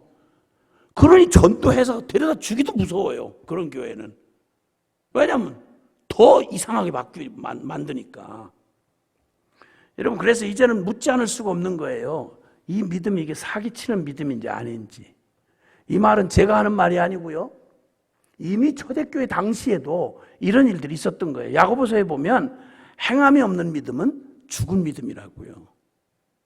영혼이 없는 몸이 죽은 것과 같이 모든 모양 다 가지고 있는데, 직분 다 가지고 신학 지식 다 가지고 있고 별걸 다 흉내를 다 내는데 행함이 없는 믿음, 즉 움직임이 없는 믿음, 살아서 역동하는 진짜 믿음이 아니면 영혼 없는 몸이 몸뚱이 다 멀쩡히 똑같은 몸이죠. 영혼 빠져나가는 순간 이건 송장이 되는 거예요. 마찬가지로 그와 같다고 야고보서가 말씀하잖아요. 히브리서 11장 1절에 믿음은 바라는 것들의 실상이고 보지 못하는 것의 증거니 선진들이 이로써 증거를 얻었느니라. 믿음장이었던 히브리서 11장은 믿음은 관념이 아니라는 거예요. 염불이 아니라는 거예요. 죄송하지만 한번 따라해 주시겠어요? 나를 움직일 수 없는 믿음은 결코 믿음이 아니다. 네. 나를 움직일 수 없는 믿음이 어떻게 그게 믿음이냐고요. 근데 희한하게 다른 일에는 결코 이런 혼돈이 없는데 사람들은 자기가 절대 믿지 않는 거 이거 의심스러운데 여기 야 거기 세균이 이거 우울할지 모른다 그러면 한번 의심이 가면요 절대 안 마셔요 이거. 그렇죠? 일상 삶을 사는 데는 절대 그런 일이 없는데 이상하게 신앙생활이라는 건 보이지 않는다는 이유 하나 때문에 영적인 생활은 어쩜 이렇게 모순된 삶을 사는지 몰라요. 믿는다고 말하면서 전혀 한 푼어치도 안 믿어. 사도신경만 제대로 믿었다고 생각해 보세요. 우리가 고백하는 걸. 전능하사 천지를 만드신 하나님 아버지라 그래. 하나님 아버지라고. 근데 여러분 그분을 아버지라고 부르면서 그리고 그 아버지가 그냥 이름만 있는 아버지가 아니라 실제 아버지인 거예요. 그래서 말하잖아요. 염려하지 말라고. 아무것도 근심하지 말라고. 공중난 새를 보라고 들의 백합화를 보라고. 왜 어찌하여 염려하여 이르기를 무엇을 먹을까 마실까 이렇게 하지 말아라. 그건 아버지 없는 영적 고아들인 세상 사람들이 구하는 것이라. 내가 너에게 다시 말하는데 너희 천부께서 이러한 것들이 있어야 할 줄을 주님이 아시느니라. 그러니까 너희는 두려워하지 말고 그의 나라와 그의 의를 구하라. 그러면 이 모든 것을 너에게 더하여 주시리라. 이 약속만 제대로 믿었으면 오늘 한국교회가 무슨 일이 일어났겠어요? 무슨 일이? 그 수많은 성도들이 이 믿음만 실제가 됐더라면, 이 당당함만 가졌더라면, 하나님을 아버지라고 부르는 사람답게 쭈밋거리지 아니하고 진리를 가졌더라면, 이런 사람이 정치인이어서 이게 국회에 들어갔고 이게 만약에 법조계에 있었더라면 무슨 일이 일어났겠냐고. 표 하나에 질질 매가면서 그 주접떠는 이 불쌍한 이 크리스찬 국회의원들, 다른 건 다 그만두고 교회 안에 목회자는 뭐야? 저도 못 믿는 하나님을 누구한테 사기치는 거예요 지금. 한 번도 만나보지 않은 하나님의 이름을 팔아먹으면서 믿지도 않는 하나님을 왜 기독교라는 이름을 붙여서 거기서 월급 받아먹고 있어? 정직하게 못 믿어지면 못 믿어진다고 얘기를 정직하게 하라고. 쥐뿔 미풀 안 되는 신학 지식 배워놓고 그거 무슨 동의하면 그걸 믿음이라고 어디 얘기했어요? 어디다가? 어디에 그런 얘기했냐고. 믿음이. 나 이거 40년 넘게 성경 한 권 붙들고 살아왔는데 그런 따위에 믿음 없어요. 무슨 정신분열도 아니고. 근데 내가 신학교 가서 얘기했죠. 차라리 안 믿어지거들랑 정직하게 양심 고백하고 아직 내가 하나님이 믿어지지 않는다고 그러고 그냥 월급 받지 말고 정직하게 노가다로 돼서 하시라고. 믿어지지도 않는 하나님을 누구 인생 잡으려고, 나도 안 믿는 하나님을 누구한테 인생 걸으라고 하겠냐고. 아니, 교회가 양심을 팔아먹으면 도대체 어디서 양심을 얘기할 거냐고. 여러분 보고 그러는 거 아니에요? 딴 데서 얘기했다고 그러잖아 지금. 왜 갑자기 긴장해가지고 그렇게 그러냐고. 그렇게 자꾸 충격받다 보면 여러분 오늘 밤에 변할 수가 있다니까. 변하면 다시 돌아오지 못해요 여러분. 그래도 지금까지 편안하게 그래도 신앙도 이쁘게 갖고 그리고 세상도 사랑하고 그리고 와서 이렇게 하고 양다리 걸치면서 이렇게 잘 살아왔는데, 근데 갑자기 오늘 밤 확 뒤집어지면 여러분 고달퍼져요. 이제 마음대로 사는 건 끝이나 잘못하면 말씀대로 살아야 되는데 괜찮을까? 여러분 정말 말씀대로 살게 그렇게 바뀌어도 괜찮을까? 말씀대로 살면 어떻게 되는지 아시죠? 응? 세상이 너희를 미워하리라. 주님 그러셨거든. 괜찮으세요 진짜? 벌써 긴장하는 분들이 계세요 몇 분. 나 어쩐지 오늘 나오기 싫더라. 진짜 뭘 저렇게 세게 얘기를 해. 제가 세게 얘기하는 건지 아니 들어보시라고. 아니라니까. 내가 뭐 하려고 내 말 전해서 뭐 하려고 하겠어요. 주님의 말씀이 그렇다 이 말이야. 나는 그냥 뭐 이렇게 막 현학적으로 막 이렇게 논리적으로 없는 말을 막 있는 것처럼 이렇게 들려주는 능력 없어요. 저는 말했잖아요. 중학교 중퇴라고. 얘기했잖아. 성질나네 진짜. 응? 몇 번을 얘기해야 돼. 중학교도 못 나왔다고 내가 얘기했잖아. 주여. 근데 중학교는 못 나왔어도 예수님 확실히 만났어요. 그러나 예수님밖에 없어 지금. 문자 그대로 난 무소유야. 말 그대로 없어요. 내일 먹고 살 것도 없다니까. 그냥 오늘 하루 기쁘게 오늘 살게 하신 주님 문자 그대로 믿는 거 어렵지 않아요. 그냥 공중 나는 새도 먹이시는데 먹이신 줄 알고 지금 먹고 있고 잘 먹었어요. 오늘 저녁도 얼마나 잘 먹었지 몰라. 응? 여러분보다 훨씬 더 기름지게 잘 먹고 살아요. 걱정도 하지 마세요. 헌금한다고? 하지 마세요. 헌금 필요 없어요. 헌금 필요 없어. 그러니까 이 믿음의 부동안 하면 끝장인데 그럼 교회가 뭐 얼마나 더 막 세련되냐, 얼마나 대단한 조직을 가졌냐, 얼마나 큰 교단이냐, 얼마나 뭐 신학적 이론으로 무장을 했냐. 아니요. 그 모든 거 다 유익하겠지만 없어도 괜찮은 거 대부분이고요.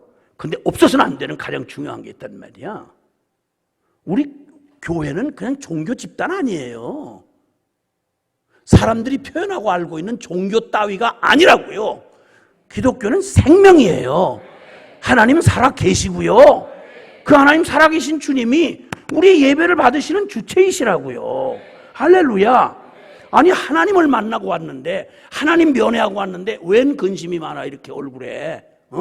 하나님 면회하고 왔는데 그 하나님이 책임진다는데 그 하나님이 다 이뤄놓으셨다는데 믿음은 내가 뭘 이뤄나가는 게 아니라 이미 이루어 주신 걸 누리고 사는 거예요. 할렐루야.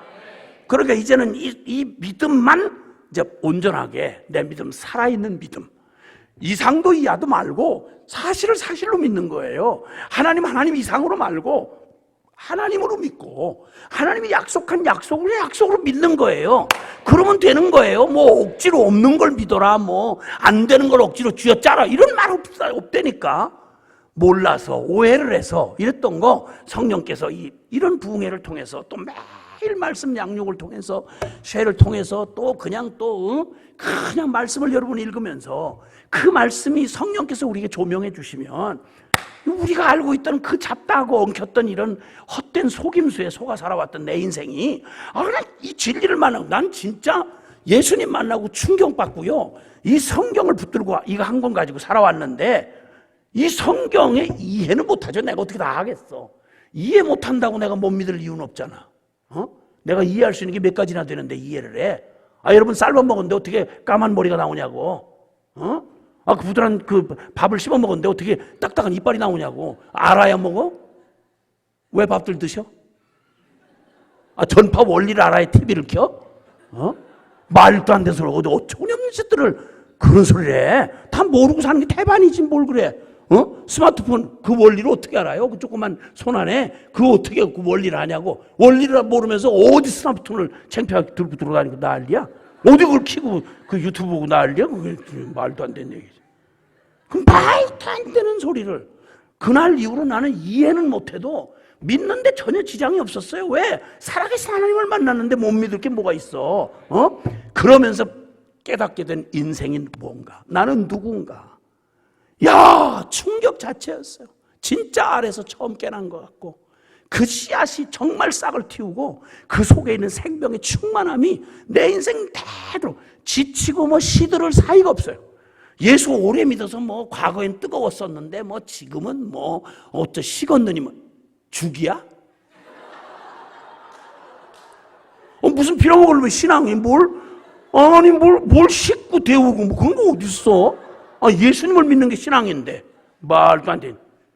예수님을 어떻게 만났길래 그냥 그 미쳐가지고 따라다니는 신랑하고 결혼만 해도 한 3년은 가잖아요. 그래도 뭘 어땠다고 예수님을 어떻게 만나서 그 허접한 신랑 자리도 안 돼. 예수님이 날이 가면 갈수록 예수님 알아가면 알수록 어떻게 안 미치냐고. 어떻게 안 믿느냐고. 말이 돼요 그거? 말도 안 되는 짓들 하고 산다니까. 정상이 아니에요. 이번에 하여튼 이 코로나 이거 지나가면서 완전히 이거 정리돼야 돼. 아멘이요? 아멘. 아멘. 아, 왜 딴 데서 이런 얘기 해야 되는데 왜 교회 와서 이러는지 몰라? 그 이상하게 꼭 야단 먹는 건 그 순종 잘하는 사람들이 야단 먹어. 왜냐면 중보자잖아, 중보자이기 때문에 그래요. 그러니까 여러분 믿음 없어서 그렇다기보다는 내가 어떻게 알아 여러분을. 내가 한번 점검을 하셔야 된다 이거예요. 응? 할렐루야. 이 믿음이 인간의 운명을 완전히 뒤집어 놓는 가장 중심 핵심이라는 사실을 제가 이만큼 강조를 했다면 뭐 더 강조할 게 뭐 있겠나마는, 그러나 성경이 어차피 뒷받침을 해줘야 되니까 성경의 역사 속에서 이 믿음 하나 때문에 살아야 될 사람이 죽게 되고 죽을 사람이 살게 되는 완전히 인생 역전이 일어난 그런 사건을 보게 되면 아하, 인생의 운명의 키는 바로 믿음이구나 하는 걸 이제 알게 되잖아요. 긴 말 할 것 없이 여러분 이스라엘 백성 역사 속에 실제 했던 이스라엘 백성들을 출애굽한 다음에 약속의 땅, 하나님이 약속하신 땅 가나안으로 들어가는 일에 있어서 그 가나안 정복을 할 때 아주 생생한 바로 이 운명이 뒤바뀐 두 사람을 우리가 기억해낼 수 있어요. 첫째는 그 사람은 반드시 죽게 됐던 사람이에요. 하나님의 심판이 이미 여리고성, 그 가나안 정복의 첫 성이 여리고성이었는데 아주 견고해요. 그 여리고성 때문에 아마 처음 그 40년 전에 그 정탐꾼들이 간담이 녹아가지고 이거 안 되겠구나 이래가지고 그 미끄러졌던 바로 그 성이었을 것 같아. 견고한 성이, 여리고성이 딱 버티고 있는데 그 노수주하고 나는 이스라엘이 거기를 들어가 점령해서 이길 수가 없어. 근데 거기를 그 속에 그 있었던 여리고성은 하나님이 가나안 땅을 하나님이 거기 이스라엘 백성에게 주기로 약속하신 그때에 사실은 뭐와 맞물려 있냐면 가나안 땅 심판이 맞물려 있었어요. 심판. 가나안 땅에 죄악이 가득 차서 더는 그냥 둘 수 없는 땅이 된 거예요. 그래서 꽉 찼어요. 아구까지 꽉 찼어. 그래서 바로 홍수 심판 직전처럼 여기 가나안 땅도 심판의 때가 꽉 찼을 때 이스라엘 백성을 하나님의 심판의 도구로 거기를 들여보내시는 거예요. 근데 그때 첫 성인 여리고성에서, 그러니까 여리고성은 어떤 명령이 주어졌냐면 어린아이 하나도 남기지 말아라. 모조리 죽이고 거기에는 어떤 물건도 손대지 말아라. 그건 이미 헤렘이 되었다. 원어로 헤렘이라는 말은 하나님의 진멸하여 바쳐진 것 이런 뜻이에요. 그러니까 하나님의 손에 이미 진멸하여 바쳐진 물건이 여리고성이었어요. 그러면 여리고성 안에 있는 어떤 누구도 다 죽을 운명으로 다른 심판도 하나님의 심판을 받았어요. 살 길은 없어요. 다 죽게 되었던 운명 중에 한 사람이 바로 기생 라합이었어요. 기생 라합. 근데 그 완전히 하나님의 진노의 헤렘이 되어서 이미 진멸하여 바쳐진 운명이 됐던, 죽을 수밖에 없었던 운명이었는데 무슨 노력이나 어떤 방법으로도 피할 수 없는 심판 중에서 단지 자기에게 설명이 안 되는 은혜로 다가온 기회, 즉 정탐꾼이 그리로 피하여 숨으로 들어왔어. 근데 그때 이미 이 기생 라합의 고백을 아마 기억하실 텐데요. 기생 라합이요, 뭐라고 고백하는지 아시죠? 자기가 숨겨준 사람들한테 말하는 거예요. 우리는 이미 당신들의 얘기를 통해서 여호와 하나님만이 한 분 살아계신 하나님이라는 걸 우리는 이미 안다. 여러분, 그 하나님의 직접 기적을 보고 기적을 얻어먹으면서 40년을 살았던 이스라엘은요, 기적 속에 파묻혀 죽을 만큼 매일 만나를 먹었죠. 매일 눈앞에 구름기둥 불기둥이 있죠. 세상에 40년 내내, 그것도 출애굽을 홍해바다를 건너서 20세 이상으로 다 성인으로서 지각이 다 있고 책임을 질 연령에 있는 남자 숫자만 60만 명이었어요. 홍해바다를 건넌 사람이 직접 누구한테 들은 게 아니고 자기들이 살아계신 하나님의 그 준엄한 심판을, 애굽의 심판을 보았고 그 기적 같은 구원을 홍해바다 건너면서 경험했단 말이에요. 그리고 40년 내내 하나님의 기적에 파묻혀 죽을 만큼 기적을 경험하고 보고 느끼고 만지고 경험하면서 모두가 다 단 한 가지 이유로 죽었어요. 그 하나님을 믿지 않았다, 믿을 수 없어서 안 믿은 게 아니고 하나님을 믿지 않는 악심이라고 히브리서 3장이 그 얘기를 해석해 줘요. 사람들은 지가 믿고 싶은 걸 믿어요. 엄연한 사실이고 진리인데도 지가 싫으면 마음으로 밀어내요. 믿음이 없다는 말은 단순히 믿을 증거가 모자랐다 이런 말이 아니에요. 악심이라고 표현해요. 믿음 없는 걸. 이스라엘은 직접 기적의 속에서 하나님을 직접 계시를 받고 가르침을 받았던 이스라엘은 믿음 없어서 60만 중에 2명만 가나안 땅 들어가요. 나머지 60만 명 전체가 다 몽땅 그 불신앙으로 못 들어간다고, 가나안 땅 못 들어간다고 이러고 악다구니를 쓰면서 불신앙으로 제 믿음대로 못 들어간다는 믿음대로 광야에서 엎드려 죽을 때까지 걸린 시간이 40년이에요. 40년 동안 그 기적에 파묻혀서 살았던 그들은 안 믿었는데, 옆에서 직접 경험도 한 것도 아니고 여리고 땅에 살면서 가슴 졸이면서 소문으로 들려오는 이스라엘의 하나님의 이야기를 듣고 옆치기로 듣고 믿은 사람이 있단 말이에요. 오늘날 예배당 안에서 그렇게 많은 혜택을 누리고 그렇게 어렸을 때부터 그 어마어마한 기득권을 누리면서 하나님의 말씀을 모른다고 할 수가 없고 하나님의 그 놀라운 은총과 기적을 누리며 살아온 모태신앙들이 지독하게 믿음을 찾아보기가 어려운 대다수의 사람들이 모태신앙이듯이, 나 같은 안 모태는 딱 한 번 와서 요한복음 3장 16절 듣고 뒤집어져 인생이 뒤집어서 이렇게 살잖아요. 그럼 나라고 비교할 것 같으면 얼마나 더 놀라운 믿음의 사람들이, 그 놀라운 기득권을 가진 사람들이, 모태신앙들이 얼마나 믿음이 뜨거워야 될 거냔 말이야. 그런데 오직 그 피할 수 없는 심판 중에서 단지 은혜로 찾아온 기회를 오직 믿음 하나로 붙잡아서 하나님 우리 살려주세요. 그 믿음 하나로 자기와 자기 온 가족을 짐승 하나도 살려서는 안 되는 하나님의 심판을 받았던 헤렘이었던 여리고성에서 죽어야 할 운명이 그를 역사의 믿음의 조상의 계보, 그리스도의 족보에 들어가는 사람이 됐어요. 세상에. 그러니 그의 운명을 바꾼 단 하나의 키가 있다면 당연 믿어야 될 하나님을 믿은 거예요. 아멘. 거저 값없이 아무 공로 없지만 그 베푸시는 은혜에 매달려서 그 은혜를 입고 그걸 믿음으로 취했던 한 사람 라합.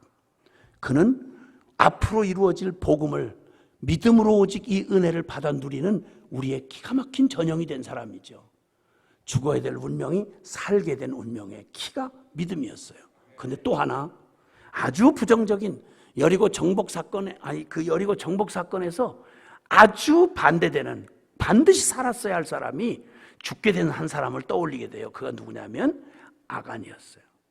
아간이 사람 보통 사람이 아니고요. 그는 선민 이스라엘이었어요. 정통 모태신앙이었어요. 선민 이스라엘이고 그 중에 이스라엘 중에 유다 지파예요. 유다 지파. 그리고 그는 할례를 바로 받았어요. 할례를 거기 그 길갈에서 바로 여리고성 전에 할례를 받았죠. 그리고 그는 승리의 기적을, 영적 체험을 했어요. 요단강 건너면서 기적으로 건넜거든요. 바로 며칠 전에. 자, 영적 체험 있죠. 침례받았죠. 그리고 또 그는 유다 지파지요. 언약의 혈통이에요. 아브라함 자식이에요. 거기다 그는 여리고 전투에 직접 참여했던, 요즘으로 말하면 교회 개척맨 받듯이 이렇게 공로를 세운 사람이었어요. 아무것도 모자라지 않는 사람이었어요. 그런데 이 완벽에 가까운 혈통과 율법의 행위를 가진 당연히 살자였어요. 그런데 그런 그가 하나님이 그토록 엄중하게 말했거든요. 이건 헤렘이라고. 하나님의 진노에 진멸을 받기로 이미 하나님이 선고를 받았다고. 만약 그걸 취하면 네가 그와 같은 운명이 그대로 헤렘이 돼버리고 만다고. 이걸 전쟁 하기 전에 충분히 얘기를 해줬어요. 하나님을 믿으면, 하나님 그분을 두려워했더라면 꿈에도 그런 생각, 딴 사람은 꿈에도 그런 생각을 못해요. 두려워서. 그거 어떻게 하겠어요. 그런데 그가 자아의 탐욕의 종이 되어서 손대지 말라 한 주님의 말씀을 전혀 거침없이 금덩어리, 신할산 외투에다가 탐욕의 종이 되어서 하나님 말씀을, 쉽게 말하면 금덩어리 하나만큼도 취급을 안 하고 하나님 말씀을 저버리고, 쉽게 말하면 믿음을 저버리고 이걸 취했어요. 그 결과를 잘 아시죠. 꼭 에덴에서 선악과에 손을 댔던 아담과 하와처럼 그들은 믿음을 저버리고 그 운명과 같이, 헤렘의 운명과 같이 진멸하여 바쳐진 사람이 돼서 아골골짜기, 고통의 골짜기라고 이름하는 아골골짜기에 자기 동족들의 가슴을 찢어놓도록 자기 형제를 돌로 쳐야 되니까 자기 동족의 돌에 맞아서 돌무더기를 만들고 아간의 그 고통의 무더기를 만들어 놓고 역사에 두고 그의 당연히 살도록 이미 허락되었던 자가 믿음을 저버리는 순간 무슨 꼴이 되었는지를 아주 명확하게 보여준 아주 두려운 사건. 이게 아주 여리고 전투의 첫 번, 그러니까 가나안 정복 전쟁의 첫 번 아주 생생한 두 대조되는 인물 라합과 아간이었습니다. 믿음이 바로 그들의 운명을 완전히 갈라놓았습니다. 이 두 운명과 결과는 우리에게 아주 두려운 경고이자 그리고 감격의 초대이지 않을 수가 없습니다. 잘 아시는 말씀이지만 마태복음 7장 21절에서 23절에 나더러 주여 주여 하는 자마다 다 천국에 들어갈 것이 아니요 오직 하늘아버지 뜻대로 행하는 자라야 천국에 들어갈 것이다. 기억나시나요? 그랬더니 그때 많은 사람이 22절에 많은 사람이 예수님더러 말하기를 주여 주여 우리가 주의 이름으로 귀신도 쫓아내고 주의 이름으로 많은 권능을 행했고 주의 이름으로 선지자 노릇까지 하지 않았습니까? 하리니. 자, 신학적으로 무장돼 있어요. 성령 체험했어요. 많은 사역들을 우리가 이뤘어요. 이 명함을 막 내놓으니까 주님이 23절에 이 불법을 행한 자야 나는 너를 도무지 알지 못하니 내게서 떠나 가라. 이게 여러분 그 유명한 산상수훈으로 알려져 있는 마태복음 5장, 6장, 7장의 마지막 결론장에서 하신 말씀이에요. 믿음이 모든 운명을 바꿔놓는 거예요. 그러니 믿음의 부도를 맞으면 큰일 나는 거예요. 그래서 주님께서 이 준엄한 경고를 해주셨는데 아시다시피 여러분 누가복음 18장과 19장에도요 이렇게 믿음이 있고 없고가 사람의 운명을 완전히 바꾼 얘기가 아주 대조적으로 기록이 되어 있어요. 누가복음 18장에는 주님이 인정할 만큼 모태신앙으로 유대인 중에서 아마 그만한 정도의 사람 찾아보기 쉽지 않아요. 사복음서 중에서 진짜 준비된 사람이었어요. 부자이고 부자 관원 얘기, 부자 청년 기억나세요? 부자 청년 완전히 그 사람 유대인 중에 아주 뽑은 사람이에요. 어렸을 때부터 모태신앙인데 열정이 있었어요. 그리고 율법을 어긴 적이 없다고 예수님 앞에 얘기할 정도니까 대단한 일이었어요. 그런데 그가 내가 도대체 아무리 애를 써도 내 최선을 다해도 영생의 확신이 없습니다. 어떻게 영생을 얻겠습니까? 라고 구원의 확신을 좀 얻고자 예수님을 찾아왔어요. 그때 주님이 복잡한 얘기 안 하셨어요. 딱 한마디로 그가 스스로를 못 보고 있는 그 내면의 중심을 콕 찍어서 말씀하셨어요. 넌 무엇을 더 해야 되는 이런 게 아니고 넌 잘못된 기초 위에 서 있어. 그리고 그의 믿음의 실체를 정확히 드러내셨어요. 뭐라고 말씀하는 거 아니? 너 그러면 네 재산을 다 팔아서 가난한 자에게 나눠주고 넌 날 따르라. 그럼 네가 말한 대로 영생을 얻을 것이다.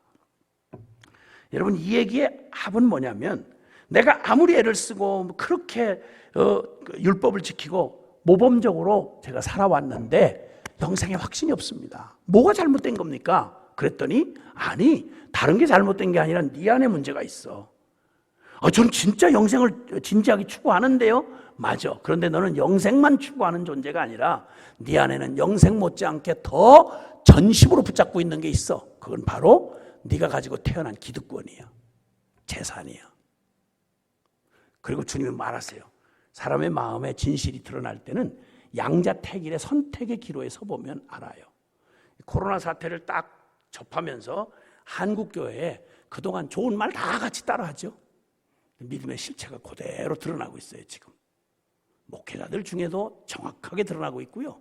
교인들 중에도 정확하게 드러나고 있어요. 그 사람 뭘 믿고 살았던 사람인지 그냥 드러나요. 여러 가지 말로 복잡하게 얘기할 수 있겠죠. 그런데 악소리 못하도록 주님이 딱 요구하신 건 뭐냐면 너 돈이냐 영생이냐 이거였어요. 영생을 네가 막 간절히 원하는 거 알지? 근데 너한테는 영생만 구하는 간절한 마음이 있는 게 아니라 너한테는 또 다른 전심이 있어. 그게 뭐냐? 너 돈에 대한 거야. 돈이냐 영생이냐? 그렇게까지 생각 안 해봤는데요. 이렇게 변명할 수가 없어요. 돈과 영생 중에 어떤 걸 택할 거냐? 이랬더니 갑자기 고민을 하기 시작하는 거죠. 하얗게 얼굴이 질리고 땀이 막 삐질삐질 나오는 거예요. 그리고는 막 격렬한 고민이 일다가 그가 제 재물이 많음으로 근심해요. 근심하는 것까지는 죄가 아니에요. 문제는 어느 걸 택하는지 보세요. 어디로 엎어지는지를 보면 알아요. 사람은 말하는 거 가지고 몰라요. 그 사람이 어느 쪽으로 엎어지는지를 보면 그 사람이 진짜 믿는 게 어디고 그 사람이 어디에 속해 있는지를 나타내는 거예요. 아, 이 사람들이 나를 뭐라고? 아, 진짜 기분 나쁘네. 아, 사람 뭐 그런 식으로 얘기를 해요. 아, 내가 무슨 뭐 돈에 미친 사람처럼 그런 얘기를 해, 진짜. 아, 그런 거 생각 없다고요. 아, 정말이라니까. 아, 근데 왜 자꾸 이쪽으로 엎어지지? 그러면 말하는 그쪽이 그놈이 아니라 엎어지는 그쪽이 그놈이에요. 맞죠? 맞죠? 그러니까 아멘이 슬퍼져요. 어? 여러분 진짜 그러니까 처녀들 믿음은 결혼이라고 하는 불시험을 통과해 봐야 안다 뭐 이런 얘기가 있어요. 성경에는 없는 말인데 그런 얘기가 있어요. 그런 얘기가 아이고 그냥 안 믿어요. 처녀들 믿음은 안 믿어. 미안하지만 불시험을 통과해 봐야 돼. 만약에 생각해 보세요. 물찬 제비새끼처럼 아주 진짜 그냥 질서 정연하게 야 학벌 좋고 매너 좋고 직장 좋고 이런 놈이 하나 있어. 있단 말이에요.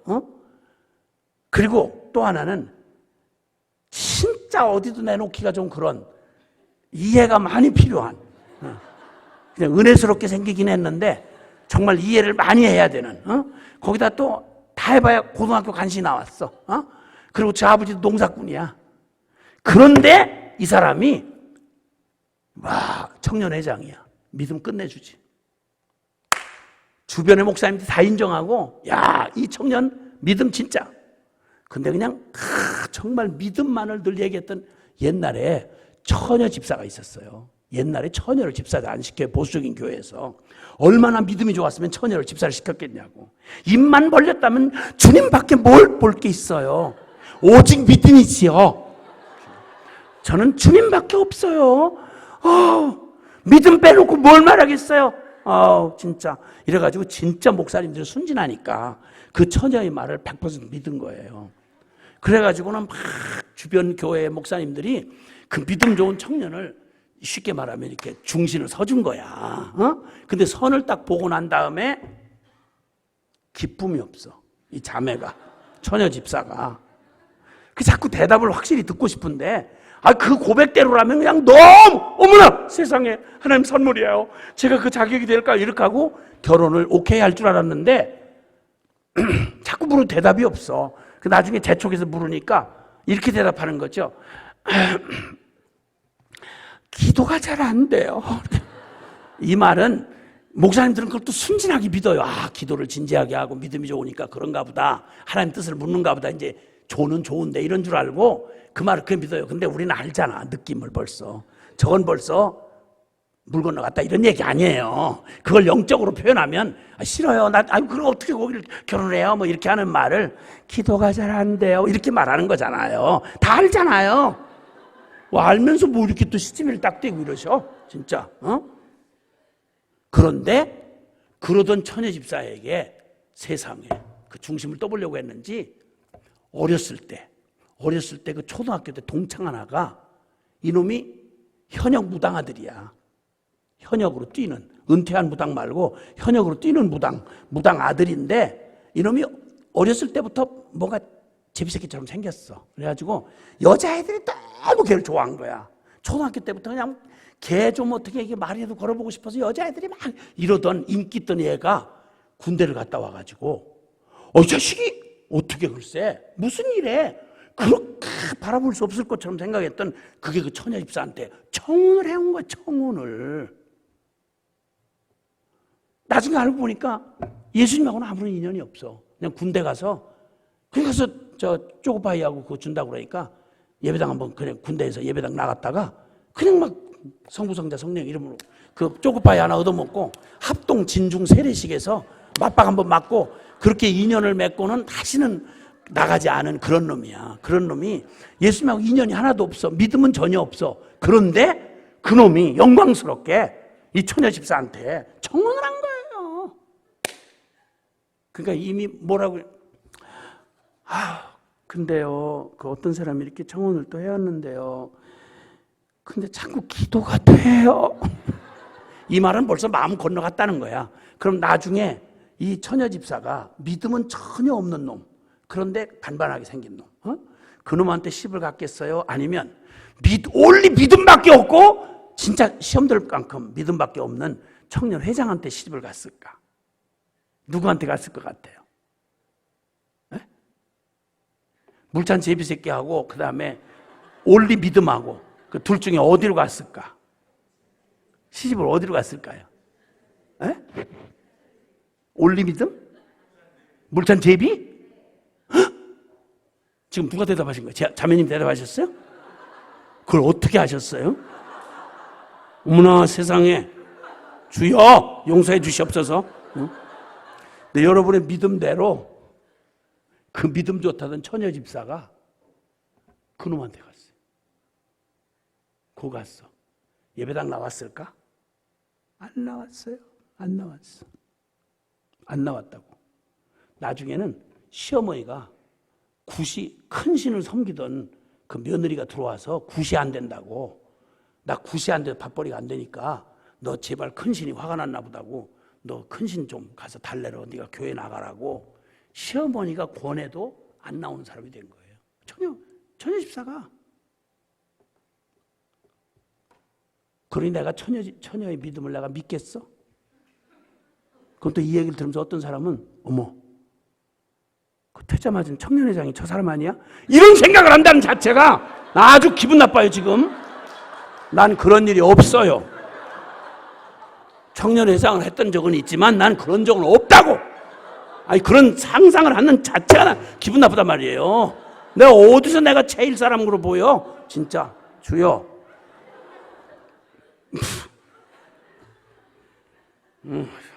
화가 나네. 여러분 이 기가 막힌 얘기가 바로 다음 장 누가복음 19장에 보면 천하의 예수 믿을 사람이라고 전혀 수리에 들지 못한 한 사람이 있어요. 인간 파렴치한 완전히 내놓은 인간 삭개오, 세리장 삭개오. 놀랍죠? 근데 그 삭개오가 예수님을 만나고요. 그렇게 신령한 것처럼 보이던 부자 청년은 돈 때문에 영생을 눈앞에 보고 돌아서 갔는데 그 바로 다음 장 누가복음 19장에 나타난 삭개오는 평생 돈 때문에 민족의 양심을 다 팔아먹었던 사람이야. 그랬다가 그 가난한 심령으로 예수님을 만나던 그날 놀랍게 그가 뭐라고 말한지 아세요? 예수님, 제가 남에게 토색한 일 있으면 율법처럼 4배로 갚겠습니다. 혹시 그중 재산이 혹 남는 게 있다면 절반을 나누어서 가난한 자들에게 주겠습니다. 평생을 돈 때문에 인생을 맞바꿨던 한 인생이 예수님을 만나서 구원받고 나니까 더 길게 말하고자 하시고 할 게 없게 돈은 더 이상 그의 삶에 일고의 가치가 없는 게 돼버리고 말았어요. 왜? 예수님 절대적이니까. 믿음은 절대 막 현란한 말로 속이거나 이럴 수가 없어요. 믿음이 바로 이 운명을 완전히 두 사람의 운명을 부자 관원인 거야. 천국에 제일 가까워 보이던 부자 관원의 운명이 바로 눈앞에서 미끄러져 가지고 자기 실체를 보았어요. 이게 부자가 자기가 스스로 믿음이라고 믿었던 허상이에요. 가난한 심령이었던 삭개오 안에 그 구원이 이 집에도 이르렀도다 라고 말씀하셨던 그의 믿음은 설명이 필요 없는 살아있는 믿음이었어요. 여러분 이렇게 이 상반된 그리고 영리적인 결과를 보는데 그 핵심이 바로 믿음이에요. 믿음은 그리고 아시는 대로 믿음은 두 가지를 포함하죠. 첫째는 믿음의 내용입니다. 뭘 믿느냐, 누굴 믿느냐는 거예요. 그건 분명해야죠. 네. 여러분 복음의 진리를 알고 계시죠? 예수 그리스도의 십자가 부활의 이 복음을 알고 계시죠? 에베소 2장 8절 이하에 8절 이하에 말씀하기를 너희가 그 은혜를 인하여 믿음으로 말미암아 구원을 얻었나니 이것이 너희에게서 난 것이 아니요 하나님의 선물이라. 이는 행위에서 난 것이 아니니 누구든지 자랑치 못하게 하려 함이라. 아멘. 개신교라고 말하는 이 개신교가 출발점으로 잡는 게 말은 모순이죠. 초대교회부터 사실은 변한 적이 없는데 중세 캐토릭으로 완전히 이 교회 종교적인 모양을 가지고 깊이 타락했을 때, 그때 종교 개혁의 횃불을 들었던 사람이 마틴 루터라고 하는 사람 청년이었죠. 이 사람 일생에 다른 거 없이 죽음이라는 현실을 한번 딱 부닥치고 벼락에 한번 휘말리고 난 다음에 살려만 달라고, 사람이 그냥 살아있으니까 사는 게 아니구나, 죽음이라는 현실 한번 부딪히고 났더니 그냥 너무 두려웠고 하나님이 실존이 막 이게 두려워지기 시작하는데 못 견디겠는 거예요. 근데 그 하나님이 만약 살아계시고 내 생명이 내 게 아니고 하나님의 심판 앞에 놓여 있다는 걸 아는 순간 그는 법학생이었거든요. 아주 보편적인 신앙하고는 아무 상관없었던 법학생이었거든요. 이 사건이 한번 일어나고 나서 죽을 뻔하다 살아나고 난 다음에 자기의 양심, 내면, 속사람을 보기 시작했어요. 이대로 하나님 앞에 설 수가 없구나. 이때부터 그가 완전히 법학 때려치고 수도승이 되기 위해서, 그때 신부가 되기 위해서 수도승이 돼서 내가 어떻게 이 죄인으로서 하나님을 만나는가, 이 고민이에요. 여러분 생애에 나 같은 죄인이 어떻게 앞서 말한 대로 이 천국과 지옥이 먼 것보다도 거룩한 하나님과 죄뿐인 나하고 이게 더 먼 건데 어떻게 이 하나님을 내가 만나며 심판을 안 받고 내가 구원을 받나? 나의 이 존재의 이 죄 문제 때문에 영원히 하나님 앞에 심판받을 것밖에 없고 죽음 앞에 서 있다는 내 존재 때문에 정말 죽을 만큼, 여러분 자신의 실상을 볼 때까지 고민해 본 적이 혹시 있으신가요? 언제 그 고민이 왔었습니까? 소망 없는 죄인, 인간에게서 나오는 어떤 행위와 공로로는 마틴 루터가 손마디가 붉어지도록 고행에 가깝도록 자기를 계속 내면을 성찰하고 회개하고 극단적인 고행을 해가면서 아무리 애를 써도 천주가 가르쳐주는 행위를 통해서는 절대 심령에 사죄 안 받은 확신을 얻을 수가 없고, 이게 구원이 이렇게 해서 이루어질 수 없다는 걸 너무 잘 아는 거예요. 몸부림치다가 오늘 바로 역사의 운명을 바꿔놓았던 중세 암흑시대를 완전히 종교개혁이라고 하는, 세상 역사가들도 중세의 종교개혁을 완전히 인류 역사의 가장 큰 변혁이라고 말을 해요. 이런 충격적인 일이 한 사람의 양심에서부터 시작이 됐다고요. 물론 개혁적인 사람들은 그때만 있었던 건 아니에요. 수없이 화형당하고 처벌을 받으면서도 그 생명의 믿음을 가져왔던 사람들은 변함이 없었죠. 12제자 이후로. 그런데 이 온 세계에 정치화된 이 종교의 힘을 가지고 억압하던 그 시절에 완전히 암흑시였던 그때 이 영혼 안에 하나의 믿음의 촛불이 켜지면서 그가 나중에 결국 성경 말씀으로 해결을 찾기 위해서 성경을 찾고 있다가 하나님이 그의 영혼을 인도해 주셔서 이 지점에 이르렀을 때 가장 불가해한 말, 복음에는 하나님의 의가 나타나서 믿음에 이르게 하는 기록된 바 오직 나의 의는 믿음으로 말미암아 살리라. 이 불가능한 이 말, 역설적인 진리가 어떻게 우리에게 구원이 되는지를 발견할 때 그가 자기 존재의 처절한 절망, 나에게서는 어떤 행위로도 구원받을 수 없다, 나는 어떤 방법으로도 하나님 앞에 나갈 길이 없다, 나는 심판밖에 답이 없구나. 그때 완전히 털썩 주저앉았는데 그때 가장 이해할 수 없는 가장 의로우신 하나님이신 예수님이 왜 우리를 구원하러서 십자가에 죽냐 말이야. 왜 그분이 죽어야만 되느냐 말이에요. 이 역설적인 진리를 어떻게 알아들어? 그러다가 성경 전체를 관통하는 하나의 진리를 주님이 우리를 위한 대속의 죽음을 어린 양 되신 예수 그리스도에게 우리 죄를 다 넘기고 모든 심판을 예수 그리스도에게 내 이름과 내 자격으로 완전히 끝장을 내고 하나님의 의를 거기서 이루시고 나를 거기서 끝장내주신 십자가의 복음을 온전히 믿음으로 받아들여서 예수 죽음이 나의 자격으로 주어진 죽음을 나의 죽음으로 받아들일 때 그 믿음을 의로 여겨주시는 이 비밀을 깨닫고 예수님의 죽음에 내가 믿음으로 동참하고 예수와 함께 나 죽고 이제는 내 자격으로 사는 게 아니라 나를 위해 죽었다가 부활하신 예수 그리스도 그분이 나의 삶의 새 생명이 되어 살아가신다는 사실을 온전히 받아들이는 이 일을 통해서 하나님도 의로우시고 나도 믿는 믿음을 의로 여겨주셔서 죄와 상관없이 하나님의 가장 완벽한 의를 힘입어서 주님이 내게 주신 새 생명의 축복을 누리게 되는 그 비밀을 여기서 발견하고 완전히 뒤집어지는 거예요. 그리고는 그 열린 눈으로 보니까 그 사기쳤던 저 카톨릭의 그 거짓된 그 잘못된 내용들을 95개 조항의 반박문을 1517년 10월 31일 비텐베르크 성당 정문에다가 교황청을 향해서 개혁을 하자고 한 게 아니라 당신들이 말한 이게 성경이 진리하고 다른 거 아니냐? 이 어마어마한 진리를 어떻게 이렇게 왜곡시킬 수 있느냐? 그리고 반박문을 써서 나는 거부한다! 나는 거부한다! 그래서 프로테스탄트라는 말이 거부하는 사람, 거부하는 자들. 그래서 우리 개신교인이라고 하는 말의 의미는 진리가 아닌 것을 거부하는 사람들이라 이 말이에요. 아멘? 95년 반박문을 써붙인 그 나무망치 소리가 유럽 전체를 흔들고 인류 역사를 완전히 중세를 뒤집어 놓는 개혁의 횃불로 타올랐단 말이죠. 이렇게 얻어서 수천만 명의 그 이후로 수천만 명의 이 진리를 지키다가 수천만 명이 순교를 했어요.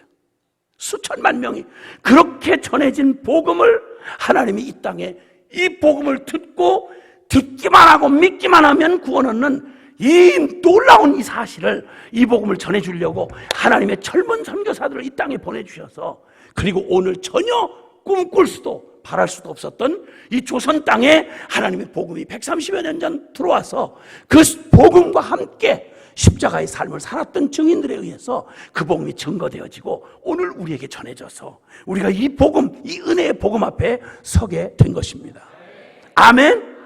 근데 수많은 믿음의 얘기가 기적을 행한 얘기, 뭐 고침받은 얘기, 뭐 잘된 얘기, 뭐 수많은 믿음의 얘기 물론 좋아요. 그거 다 믿음이 가져다 주는 정말 복 중에 하나이겠죠. 그러나 그 모든 복이 헛것이 되지 않는 가장 중심되는 복이 바로 뭐냐면 오늘 여기서 말하는 이 가장 근본 우리의 운명이 걸려있는 이 복음이에요. 이 복음이 우리 안에 주님 앞에 실제가 돼서 두 가지가 이루어져야 되는데 먼저는 다른 설명 없이 이미 여러분은 이 복음에 대해서 밝히 복음을 중시하는 여러분 교회 안에서 정말 특별한 은혜를 받으신 분들이에요. 놀랍게도 모든 그리스도인들이 모든 교파의 사람들이 이 복음을 이렇게 명료하게 들을 수 있는 그런 기회가 다 주어지는 거 아니에요, 여러분. 아니에요. 내가 다녀봐서 알잖아요. 너무 기가 막히고 어처구니가 없어요.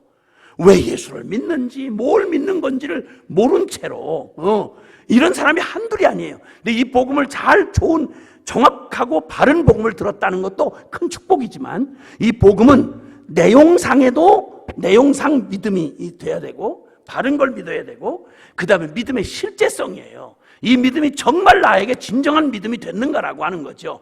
이 믿음이 정말 나에게 실제가 됐는가. 나 죽고 예수 산 믿음.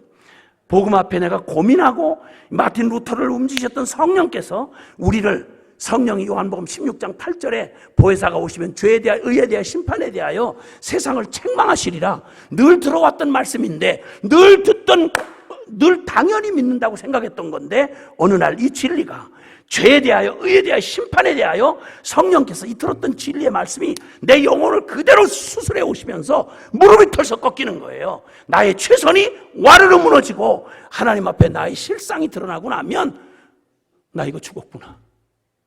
나 소망이 없구나. 나 끝장났구나. 최선으로 살아본 사람이면 금방 알 수가 있어요.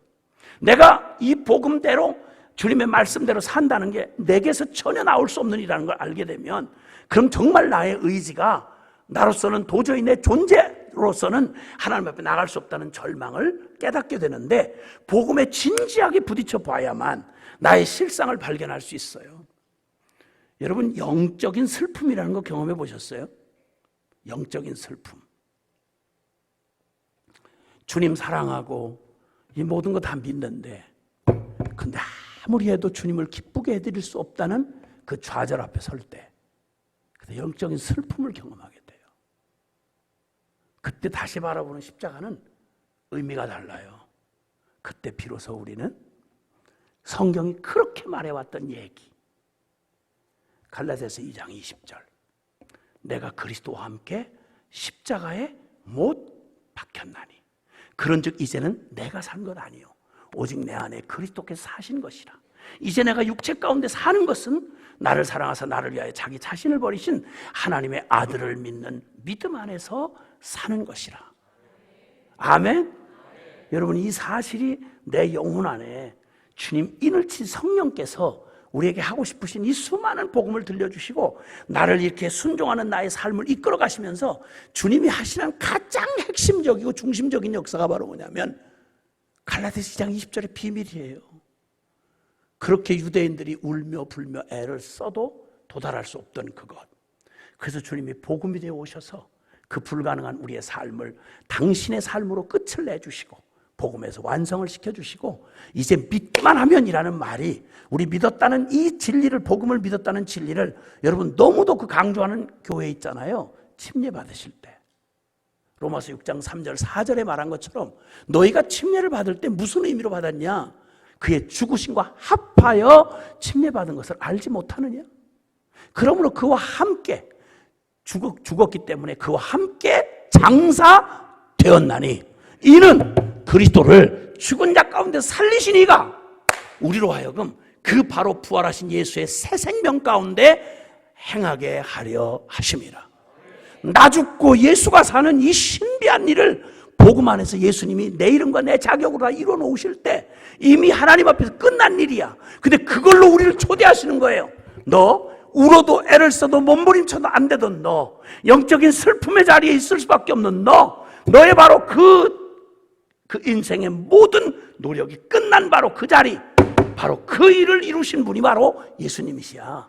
로마서 6장 6절 이하에 우리가 알거니와 우리 옛사람이 예수와 함께 십자가에 못 박힌 것은 죄의 몸이 죽어 다시는 죄에게 종노릇하지 아니하려니니 7절 이는 죽은 자가 죄에서 벗어나 의롭다 하심을 얻었음이니라. 아멘. 내가 주인 되어 살아왔던 내가 주인 되어 살아왔던 예수님을 믿는다는 것도 내가 주체가 돼서 내가 주님을 위해 살고 내가 주님을 위해 일하고 하던 나 하던 이 병든 자가 예수님과 함께 십자가에 죽었음을 온전히 받아들이고 무릎에 턱 꺾이고 마음에 사형 집행을 당하고 나면 예수님을 문제 해결사 도우미가 아니라 예수님을 나의 존재 전부로 새 생명으로 받아들이는 일이 가능하단 말이에요.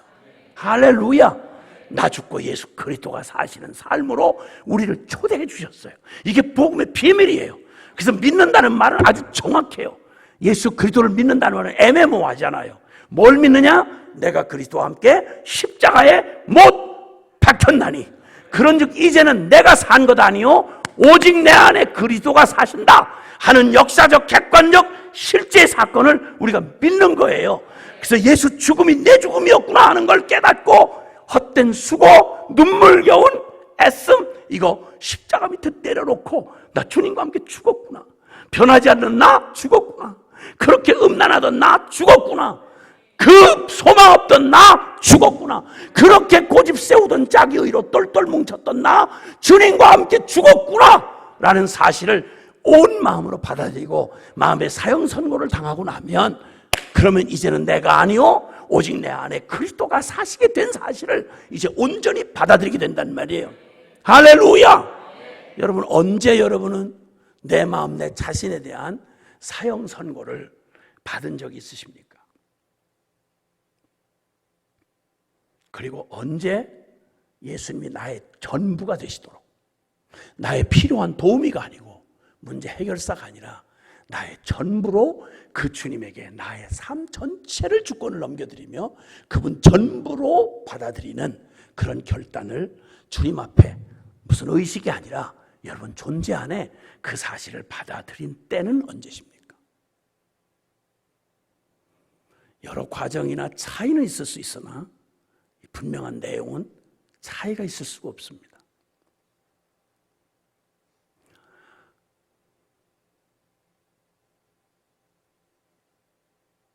주님 앞에서 여러분 영혼 안에 주님이 정말 주고 싶어한 하나님이 여러분을 이처럼 사랑해서 주고 싶은 건 예수님에게 있는 몇몇 선물 보따리가 아니라 예수님을 주고 싶어 하셨습니다. 그리고 그 예수 생명으로 살아가는 그 유일한 길을 허락해 주신 게 바로 오직 믿음입니다. 그 믿음으로 저와 여러분을 초대하신 주님을 찬양하지 않을 수가 없어요. 좀 한번 두 손을 좀 들어보시겠습니까? 주님을 향해서 말입니다. 두 손을 들면 우리 마음이 새롭게 되죠. 두 손을 든다는 말은 항복한다는 의미죠. 숨길 수 없다는 말이기도 하고요.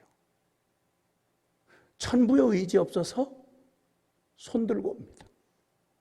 내 손에 힘이 남았을 때는 해볼 수 있는 거 남은 순간까지 내가 뭘 해보려고 용을 써요. 잘 안 믿어져요. 뭐 잘 안 돼요. 이 말 아직도 내 손목에 힘이 남았다는 얘기예요. 근데 주님 앞에서 나의 실존을 보면 볼수록 주님을 사랑해서 주님을 닮고 싶은데 시간이 흐르고 은혜는 넘쳐오는데 내가 안 바뀌는 거예요. 죽을 것 같더라고. 영적 목마른 거 슬픔으로 가득 차 있을 때 주님 나를 이 진리 앞으로 인도하시더라고요. 사랑하는 주님을 정말 사랑하는데 주님이 닮아지질 않아. 사람들은 칭찬하는데 내 속사람이 안 바뀌는 거예요. 죽을 것 같더라고.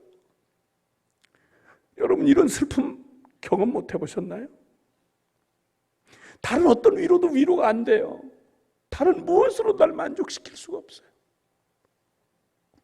남한테 잘 믿는 것처럼 해도 안 돼요. 여러분 손을 들고 생각해 보시니 어떠세요? 내가 얼마나 많은 걸 쥐고 있었나? 아직도 내 힘으로 주님을 위해 산다는 명분으로 얼마나 눈물겹게 살았나? 그 모습 아시잖아요. 여러분은 알잖아요. 주님이 알고 내가 알잖아요. 이제 손든 이 의미가 주님 나 이제 저 아무것도 할 수 없어요. 주님 떠나면 나는 아무것도 의미가 없는 자예요 라는 말로 여러분이 지금까지 어떻게 살아왔든 상관없이 진짜 주님 앞에 여러분 자신을 항복하는 마음으로 천부의 의지 없어서 라고 고백했던 웨슬레의 고백처럼 그렇게 여러분 이 두 손을 그렇게 겸손한 마음으로 빈 마음으로 들으실 수 있겠어요? 오케이. 그리고 이제 주님 앞에 우리 정직하게 한번 나가자고요. 주님 제가 믿음이 어떤 믿음이었었는지, 왜 주님을 전부로 못 받아들였는지, 왜 내 삶을 전부로 맡기지 못했는가? 왠지 아세요? 내 힘이 남아있어서 그래요. 내가 뭘 할 수 있다는 여지가 남아있기 때문에 그래요. 아직도 동박을 굴리고 있는 거예요. 아직도 감정 기다리고 있는 거예요. 어느쯤 가면 부도가 날까요? 어느쯤 가면 나의 실체를 인정하게 될까요? 이 시간 기도할 때는요, 두 손을 드신 채로 하나님 지금 이게 내 모습이에요. 천부의 의지 없어서 주님 앞에 나옵니다. 주님 그 어마어마한 생명을 다 주신 주님 앞에 나는 새끼손가락 한 마디 부러질까 봐 겁이 나서 이러고 있습니다. 주님, 내 체면 알량한 그 죽을 수밖에 없는 죄인인데도 그놈의 체면 때문에 그놈의 자존심을 못 버리고 바들바들 떠는 주님 나를 용서해 주세요. 나를 불쌍히 여겨주세요. 주님 나의 전부가 되어주세요. 이번 성회 동안 여러분 이 질문을 피해가지 마시고요. 내 믿음 안녕한지, 난 도대체 뭘 믿는 건지 믿음의 본질을 여기 얘기했어요. 주여 나를 도와주세요. 우리 함께 아마 여기서는 예수님하고 부르시는 것 같아요. 저는 주여 하고 불렀어요. 좋아요. 주여든 예수님이든 우리 간절히 한번 세 번 같이 부르고 여러분 진심을 주님 앞에 토하면서 주님 여기서 물러나면 난 안 돼요. 하나님 내 인생 여기서 물러날 수 없어요. 대강 믿는다고 위안 삼을 수 없어요. 주님 나를 살려주세요. 주님 내게 기왕해 주신 그 복음 나 행면 그대로 예수님 전부로 살게 해주세요. 예수님 전부가 되게 해주세요.